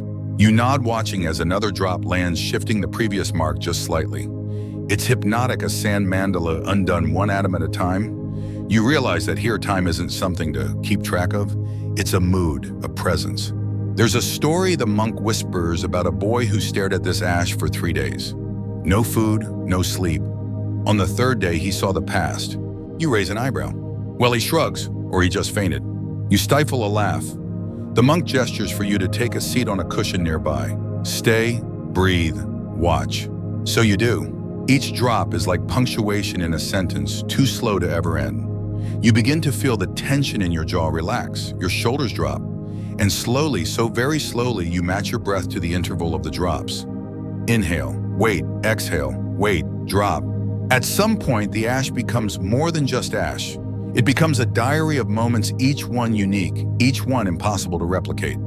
The drip writes in a language no one speaks, but everyone somehow understands. It's not performance, it's not data, it's presence, pure and simple. Then without fanfare, the monk retrieves a fine curved twig and gently smooths the surface again. A new page, a reset. The clock forgets everything that came before and begins again clean. There's something heartbreakingly beautiful about that. You rise, bow slightly in gratitude, and step back into the corridor with the feeling that you've just had a conversation with silence, and it spoke volumes. You step out of the ash chamber and stretch your arms gently as though you've just awoken from a particularly polite dream. The corridor yawns forward, warmer now, tinged with the scent of roasted barley and pine smoke. You follow the monk as he pushes open a wooden door leading to a larger courtyard. The morning has arrived properly now, sunlight pooling gently over the mossy stones, casting long, lacy shadows from a nearby ginkgo tree. This part of the temple is more communal, and you begin to notice other monks moving silently, each gliding with a grace that suggests they too have calibrated themselves to a water clock's rhythm. One monk carries a tray of steaming bowls. Another carries a scroll tucked into his sash. All of them pass by the center of the courtyard, where a curious structure rises, a kind of small wooden pavilion set over a recessed space in the ground. You're invited to peer in. Beneath the pavilion sits a tiered stone water clock, one of the oldest models still in use. Instead of a single basin, it features 3 gradually descending stone bowls, each connected by a carved stone spout. Water from the topmost bowl trickles down to the next, until finally reaching a larger collection basin at the bottom. Mainstream historical fact. These multi-tier clepsydras were among the earliest forms used in Korea. The Silla and Goryeo dynasties developed elaborate multi-basin systems that ensured flow consistency over longer intervals, using gravity and stone craftsmanship to regulate speed and volume. Quirky tidbit. Some temples even trained young monks to listen for the subtle difference in pitch as water struck each stone tier. If one bowl was dripping too fast or too slow, the difference in drip note gave it away like a sommelier detecting a flawed vintage by scent alone. Historians still argue whether these multi-tier systems were entirely native innovations or adapted from earlier Indian or Persian designs. The Korean versions, however, integrated specific Buddhist symbology such as lotus carvings or 108 grooves, one for each human delusion. You lean closer and notice that in the lowest basin, a bronze turtle figurine floats gently tethered to the side with a silk thread. Its shell has a single etched line pointing to faint markings on the basin's rim. As the water rises, the turtle rotates. Time, according to this amphibian, is definitely going somewhere, but it's taking its sweet time. The monk beside you chuckles. The turtle teaches humility. You glance again at the markings. They're barely visible. No numbers, just faint notches like a whisper scratched into the world. You imagine trying to explain this to someone rushing to catch the 8:15 train. Hold on, let me check the turtle. He waves you forward again and you walk past the pavilion toward a side alcove where a small shrine rests. Here, time seems to knot and fold. You're shown a ritual board with wooden tiles set along its length. Each tile is marked with a phase of the day, not hours, but sacred intervals. Dawn, chant, morning meal, midday prayer, shadow rest, evening bell. A monk moves a small carved bird from tile to tile as time passes. Here's where it gets surreal. Each interval is tied to a specific sound. At the end of the courtyard stands a tall, narrow wooden drum. A monk raises a padded mallet and strikes it once. The sound is deep, enveloping, like the earth sighing. Everyone pauses, then resumes. That one beat just marked the end of meditation interval and start of preparation for meal. You watch as the monk adjusts the bird on the board, and it clicks. This isn't time divided into mechanical ticks and abstract digits. This is living time, embodied, felt, echoed. There's a beauty here not in precision, but in intention. When the turtle turns, when the ash ripples, when the drum sounds, something shifts, not just in the schedule, but in the soul. Everyone adjusts. You sit at the edge of the courtyard, your back against the warm wood of the pavilion. One of the monks offers you a bowl of roasted barley tea. You take it, inhaling the earthy sweetness. It tastes like something that took its time becoming what it is, which you realize is the whole point. The tea leaves a subtle roasted warmth in your chest as you follow the monk once more, this time along a narrow corridor lined with paper panel windows. Sunlight filters through painting, shifting latticework patterns on the polished floor. You're moving toward a quieter wing of the temple, the archive, the monk tells you softly, where old ideas are preserved as carefully as sacred artifacts. At the end of the hall stands a tall door which creaks open to reveal a room both humble and reverent. Shelves carved from dark wood line every wall, filled with scrolls bound in silk cords and paper folios aged into brittle beauty. It smells of ink, old cedar, and dust kissed with centuries. This is where records of water clocks, astronomical studies, and monastic schedules were lovingly kept. Mainstream historical fact, Korea's elite temples and observatories during the Goryeo and early Joseon dynasties maintained detailed logbooks of clepsydra readings. The most famous of these, the Seongyeongwon records, offered calibrated time intervals based on water flow adjusted with seasonal observations to keep prayer times in sync with the natural world. Quirky tidbit: one folio includes a diary of a sleepy monk who secretly used the clepsydra as an excuse for extra naps. He would fudge the float height slightly to delay his duties. He confessed it in the margins decades later. I know the water sees all he wrote, but I was so very tired. Historians still argue whether these archives were used only for practical timekeeping or also for ritual astrology, aligning moments of meditation with celestial movements. There's evidence that some monks cross-referenced lunar phases with clepsydra shifts to enhance spiritual focus, though skeptics call it post hoc mysticism. You crouch by a table where a young scribe dips a bamboo pen into ink and copies a water clock diagram. His strokes are deliberate, graceful. The parchment before him glows faintly in the morning light. The diagram itself is mesmerizing concentric rings. Gentle curves, tiny turtle glyphs, spirals that represent flow rates, and a single stylized drop of water at the center. Next to the scribe's station stands a small training clepsydra, a scaled-down model used to teach apprentices. Water drips from a spoon-sized brass cup into a shallow bowl below with a floating flower petal serving as the marker. The petal dances slightly with each drop, as if performing for an invisible audience. You ask about mistakes. The monk nods, leading you to a dusty cabinet. Inside are a dozen imperfect clepsydras, ones that crack tilted or drip too fast. Each one is preserved as a lesson. They're not failures, he says, they're reminders. He hands you a tiny bowl, chipped at the rim. This one used to ring like a bell when the drop hit just right. But the sound was distracting, so they retired it, reverently, as if it had done its part and deserved rest. That thought lingers with you. You walk slowly between the shelves, trailing your fingers near, but not touching the scrolls. A sense of stillness pervades, not enforced but natural. Time here isn't frozen, it's breathing, quietly, like the moment just before you fall asleep. You glance toward the far wall. There, carved into the beam above, is a phrase in Hanja: time is the sound of water understanding gravity. You let it settle, and then almost reluctantly, the monk beckons you forward again. The day is wearing on, but not in any way you've felt in years. There's no phone vibrating in your pocket, no ticking, no deadlines. Just the next step, the next drop. The corridor narrows again, and now the monk leads you down a set of stairs, cool stone worn with age, echoing faintly with your footsteps. You emerge into a sub-chamber with no windows, just the steady golden glow of oil lamps lining the walls. The room smells of earth and bronze, like something buried but sacred. At the center of the chamber is what looks like a shrine, but instead of statues or scrolls, it houses a colossal clepsydra, far more complex than any you've seen. This one's not for quiet reflection. It's a showstopper, a mechanism, a machine. Pipes curve through the walls like bronze vines, and multiple basins stack on raised tiers, allowing gravity to cascade water in sequence. Mainstream historical fact. This is modeled after Jagyongnu, the water clock developed during King Sejong's reign in the 15th century. Unlike earlier floating rod types, Jagyongnu was fully automatic, incorporating water pressure levers, pulleys, and even wooden automata that announced hours with gongs or visual cues. Quirky tidbit. One version of this clock released tiny wooden monks holding placards that emerged on the hour silent, polite, and ever on time. No screeching alarm, just a little guy strolling out like, "Excuse me, it is the third hour, carry on." Historians still argue whether Jagyongnu was a Korean invention built from scratch or an evolution of earlier Chinese and Islamic models. Regardless, its design was distinctly Korean, blending functionality with symbolism, often housed in pavilions as public timekeepers. You move closer and see that the device is currently inactive. The monk explains it takes hours to prime, and it's only used on special occasions. But he walks you around the structure, pointing out each tier, the feeder basin, the siphon gate, the trigger float, and finally the signal automaton shelf where the little wooden messengers once stood. You imagine the spectacle, standing in the courtyard, watching the wooden figure appear from behind a panel, perhaps holding a lotus or a banner.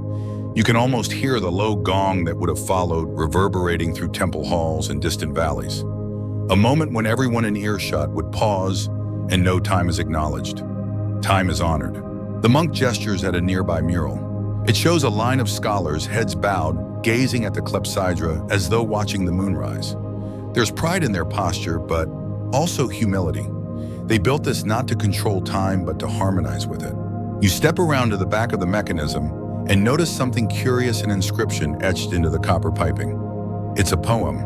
Let water speak, for it forgets nothing. Let time pass, for it remembers all. You don't say anything, you just smile. Suddenly the monk strikes a hidden lever. Nothing happens for a second, then a soft click. A small valve opens, releasing a gentle stream of water into the first bowl. The journey begins. A single drop becomes a cascade.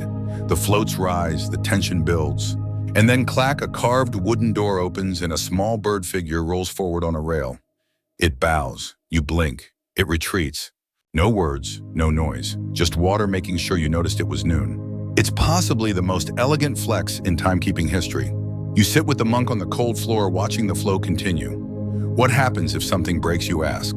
He shrugs, then we wait. Or we listen for the sun. The sky never forgets. That feels right. He gently closes the valve and the sound of flowing water fades. Just stillness again. Stillness and memory. The echo of time having made itself known. And you realize perhaps for the first time that time doesn't always have to chase you. Sometimes, if you're lucky, it just invites you to sit. You stand slowly, legs a little stiff from sitting on stone, and follow the monk as he leads you up a narrow staircase carved straight into the bedrock. It spirals like the inside of a conch shell, and every few steps a new whiff of incense greets you. Jasmine, pine, a hint of sandalwood. When you finally emerge, you're in a sun-drenched courtyard, enclosed by high walls and lined with carefully trimmed shrubs. At the center, a smaller clepsydra rests on a stone pedestal surrounded by sun-bleached flags fluttering in the breeze. This clock is different, smaller, simpler, portable. It's part of what some scholars refer to as the traveling clepsydra or hangro. Used in processions, festivals, or battlefield camps, it was a pared-down version of the grander temple machines, yet still accurate enough to keep rituals on time. Mainstream historical fact: records from the Joseon dynasty describe mobile water clocks used by royal astronomers and court officials who needed to mark astrological timings during travels or state ceremonies. The clocks were crafted from bronze or ceramic, with water dripping into calibrated bowls, each marked with carved notches for time intervals. Quirky tidbit: one such clock reportedly came with a set of musical bamboo reeds that chimed softly as water reached each level. Imagine being in the forest and hearing what sounded like a bamboo wind chime, but it was time calling politely in flute tones. Historians still argue whether these travel clocks were common among mid-level officials or reserved only for elite astronomer priests. Their relatively low survival rate leaves us with more educated guesses than definitive proof. You crouch beside the pedestal. The sun casts a mosaic of shadows through the flags and a breeze rolls by. The bowl atop the clock is filled halfway, water glistening like polished glass. The float inside a slender reed with feathers at one end bobs slowly. Every now and then it nudges a tiny lever that taps a bronze bell. Tap, pause, tap. You listen. A monk across the courtyard adjusts his robe in sync with the sound. Somewhere, even without a wristwatch, he knows what hour it is. The setting feels almost domestic compared to the grandeur of the deeper chamber. This courtyard could be in a village or attached to a school or even within the grounds of a healer's hut. Here, time feels more lived in, less ceremonial, more companionable. Like an old dog lying near the hearth. Not barking, just there. Always there. You scan the walls and see painted diagrams, timetables, planetary alignments, prayer hours. The illustrations are vivid and not just instructional. They're decorated with birds, flowers, clouds. The kind of embellishments someone includes, not because they have to, but because they want to. There's a kind of joy in the rendering, a delight in making time beautiful. You reach forward and gently stir the water with your finger. It ripples. The float wobbles. The next drop falls and a tiny gear clicks beneath the pedestal. A bell rings. You wonder how many moments have been marked this way. How many ordinary afternoons have been honored with a single plink of a water droplet. And then you feel it, that sense again. That ancient Korean perspective time isn't hounding you. It isn't a race. It's not chasing productivity or deadlines. It's inviting you to witness. That's all. You sit on the low stone bench beneath the fluttering flags. The monk says nothing, and neither do you. Just the bell, just the water. For now, that's enough. You follow the monk again, this time toward a modest building tucked into the temple's far edge. The tiles on the roof are chipped, moss-flecked, and the doorway sags just slightly with age. This is no showpiece, it's a workspace, a kind of horological shed. You duck through the low entrance and step into a room filled with the quiet scent of damp paper and old ink. Scrolls line the walls, rolled tightly and marked with wax seals. Wooden shelves hold delicate tools, bronze calipers, reed brushes, tiny mallets, curved chisels. You've entered the clockmaker's workshop, though it feels more like an alchemist's lair than a craftsman's bench. A thick-bound ledger lies open on a nearby table, its calligraphy elegant and looping. You lean in, reading a phrase written centuries ago. Even the sky must wait its turn. Mainstream historical fact. In larger temple complexes and royal observatories, dedicated timekeepers, often monks or scholar artisans, were responsible not just for maintaining clepsydras, but for recording precise time measurements for religious, agricultural, or state events. These weren't just water mechanics, they were scientists in their own right. Quirky tidbit. Some of the clepsydras had built-in mechanical puppets that would emerge on the hour to perform small gestures, A waving hand, a turning bird, even miniature drummers tapping along with water intervals. One legendary account tells of a tiger figurine that would slowly lower its jaw at sunset, an ancient version of saying time to wrap it up. Historians still argue whether these automata were Korean innovations or adaptations of Chinese or Persian designs. The artistic flair feels homegrown, but trade routes and traveling scholars might have stirred the creative pot. You're surprised by the sense of joy in this workshop. There's no urgency, no sense of a looming deadline. Time isn't the master here, it's the material, the very thing being sculpted, tuned, and coaxed into cooperation. The monk shows you a drawer full of hollow tubes, each no longer than your hand. They hum softly when tapped. He calls them sound rods, tuned to different frequencies for different prayer intervals. You pick one up, it's heavier than it looks, and the metal is warm from the room's trapped sunlight. He gestures to a clepsydra prototype in the corner, one of the simpler kinds with a float and a set of vertical pins. But beside it is something stranger, a horizontal drum with notches carved into it. As the water weight shifted, it turned the drum, which in turn rang a bell or signaled a time mark. You smile. It's like a medieval music box made of logic. The monk chuckles softly at your delight and hands you a stylus.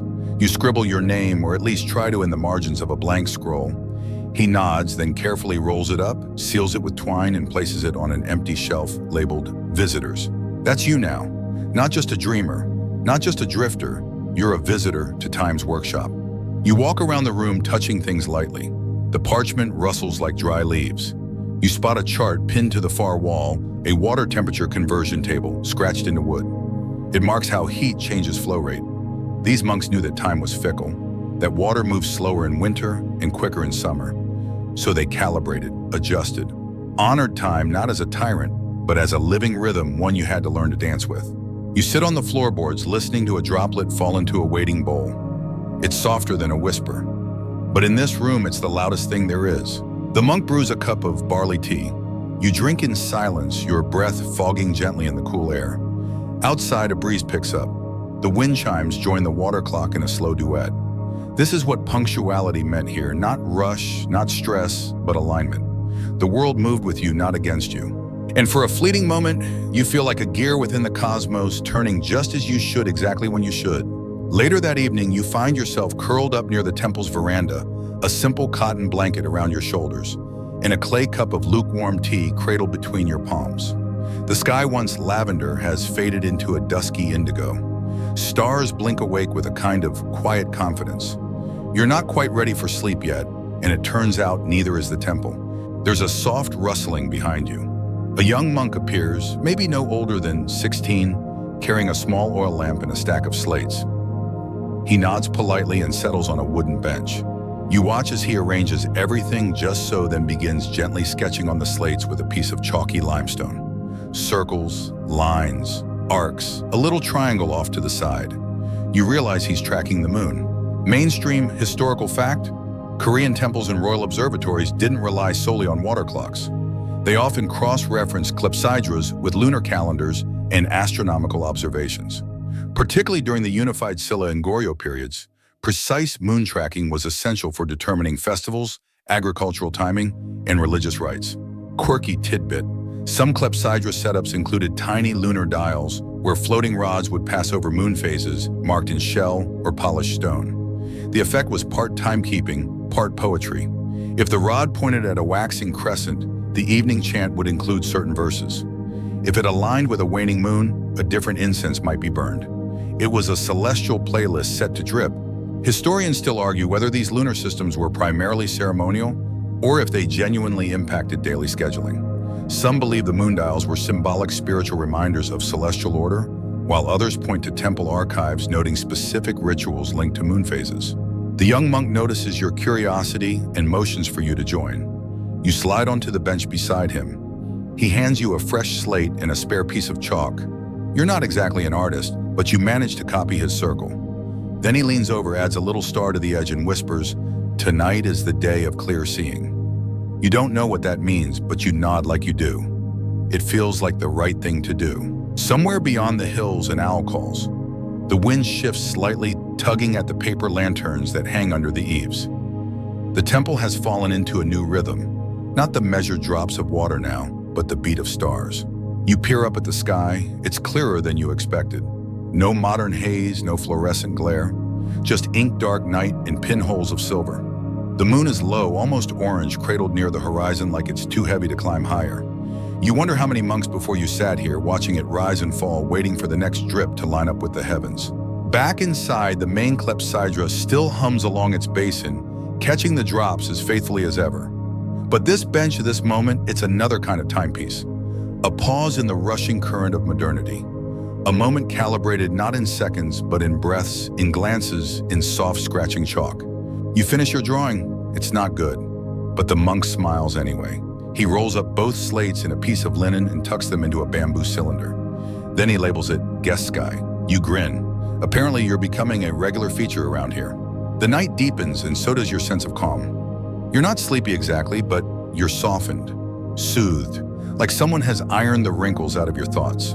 You close your eyes for a moment just to feel the air. And you wonder, what if time really was supposed to feel like this? You stir awake just before dawn, not quite sure when you fell asleep. The temple is still wrapped in that in-between hush, too dark for activity, too light for dreaming. You stretch, feeling the weight of yesterday's stillness lingering in your limbs like a warm residue. Somewhere inside the temple, the water clock has never stopped ticking, or rather dripping. You follow the familiar path back to the timekeeper's chamber. The air is cool, but less sharp than yesterday. A subtle promise of warmth teases the edge of the breeze. You notice the sky through the paper windows has turned a soft rose. One of those rare moments when you can hear silence. Even the birds seem to wait. Inside, the monk is already awake, crouched beside the basin, wiping the copper spout with a soft cloth. The movement is so careful, so reverent, it feels less like cleaning and more like blessing. He senses your presence and speaks without looking up. Today, he murmurs, we test the rhythm. Mainstream historical fact. Ancient Korean timekeepers didn't simply trust the water clock.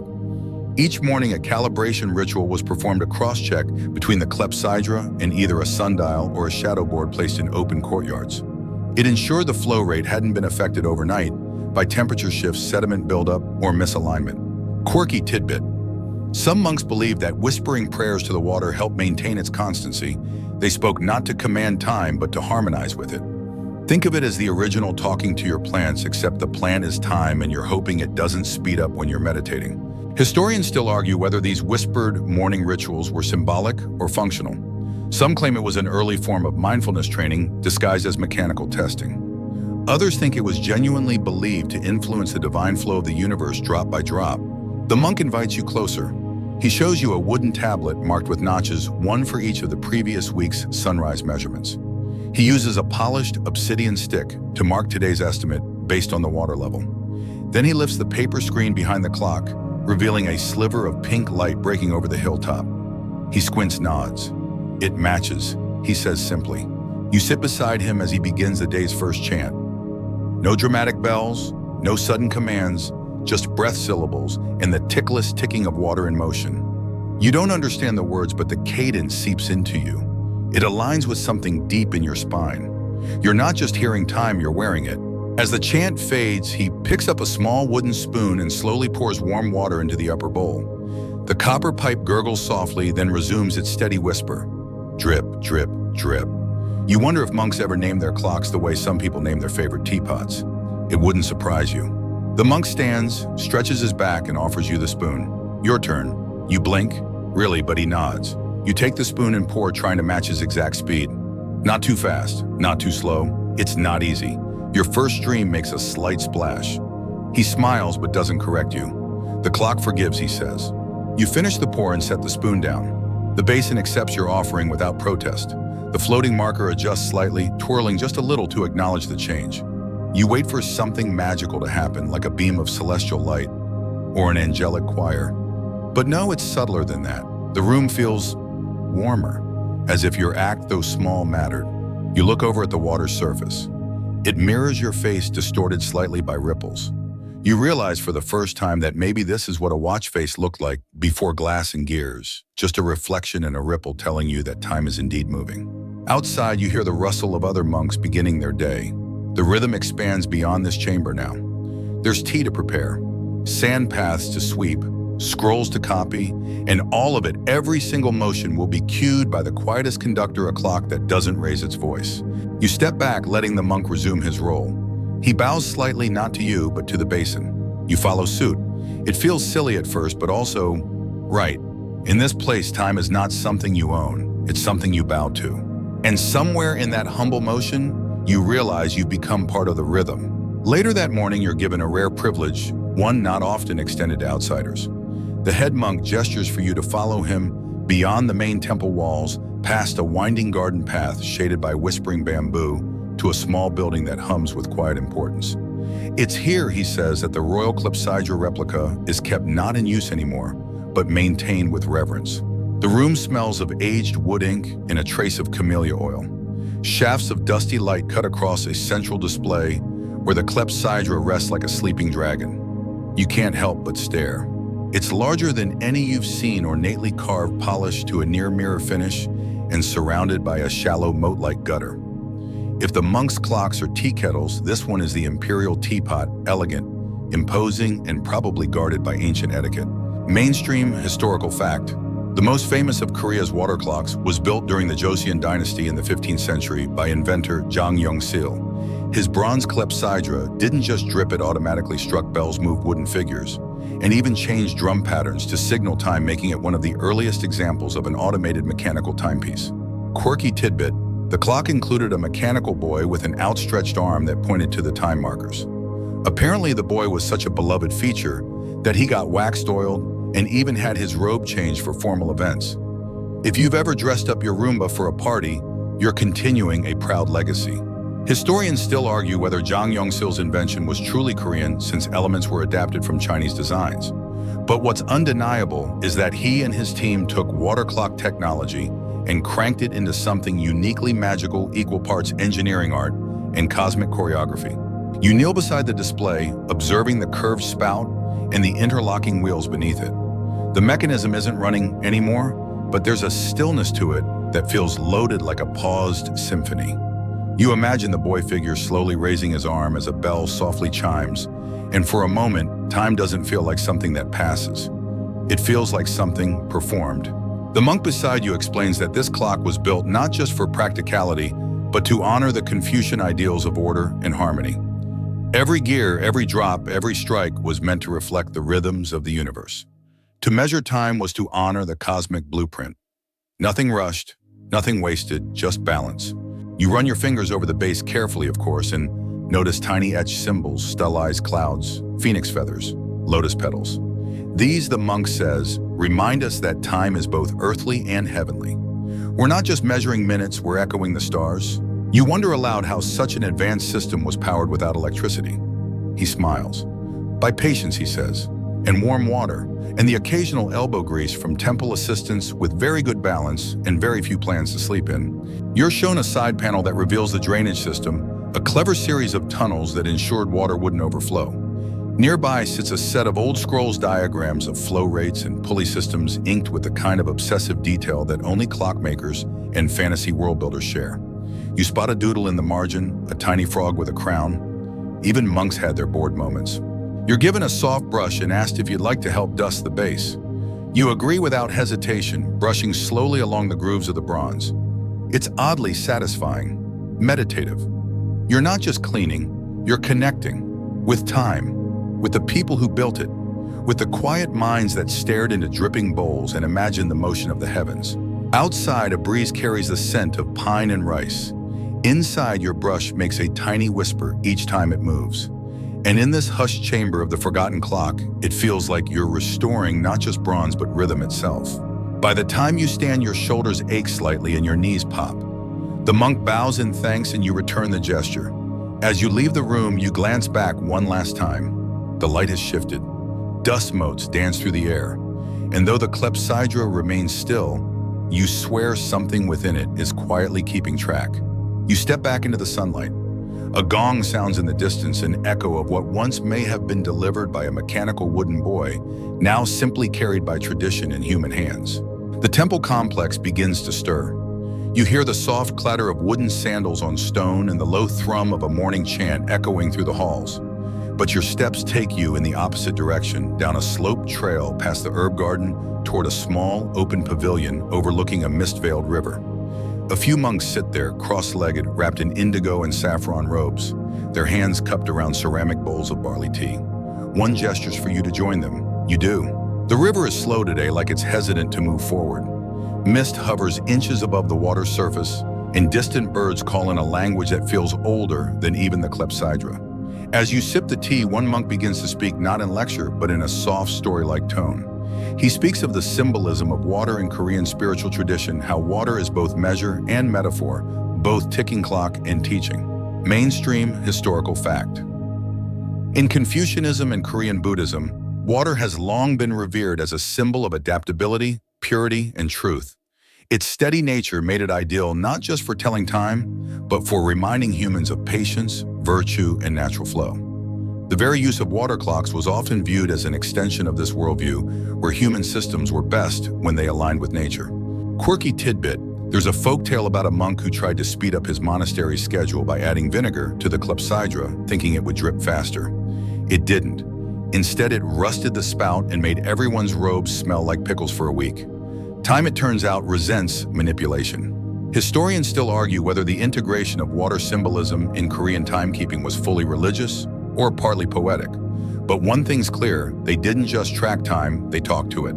As the monk speaks, you begin to sense the deeper relationship these people had with time. It wasn't just a slotting of events between sunrise and sunset. Time was treated like a guest honored, hosted, never rushed, never dismissed.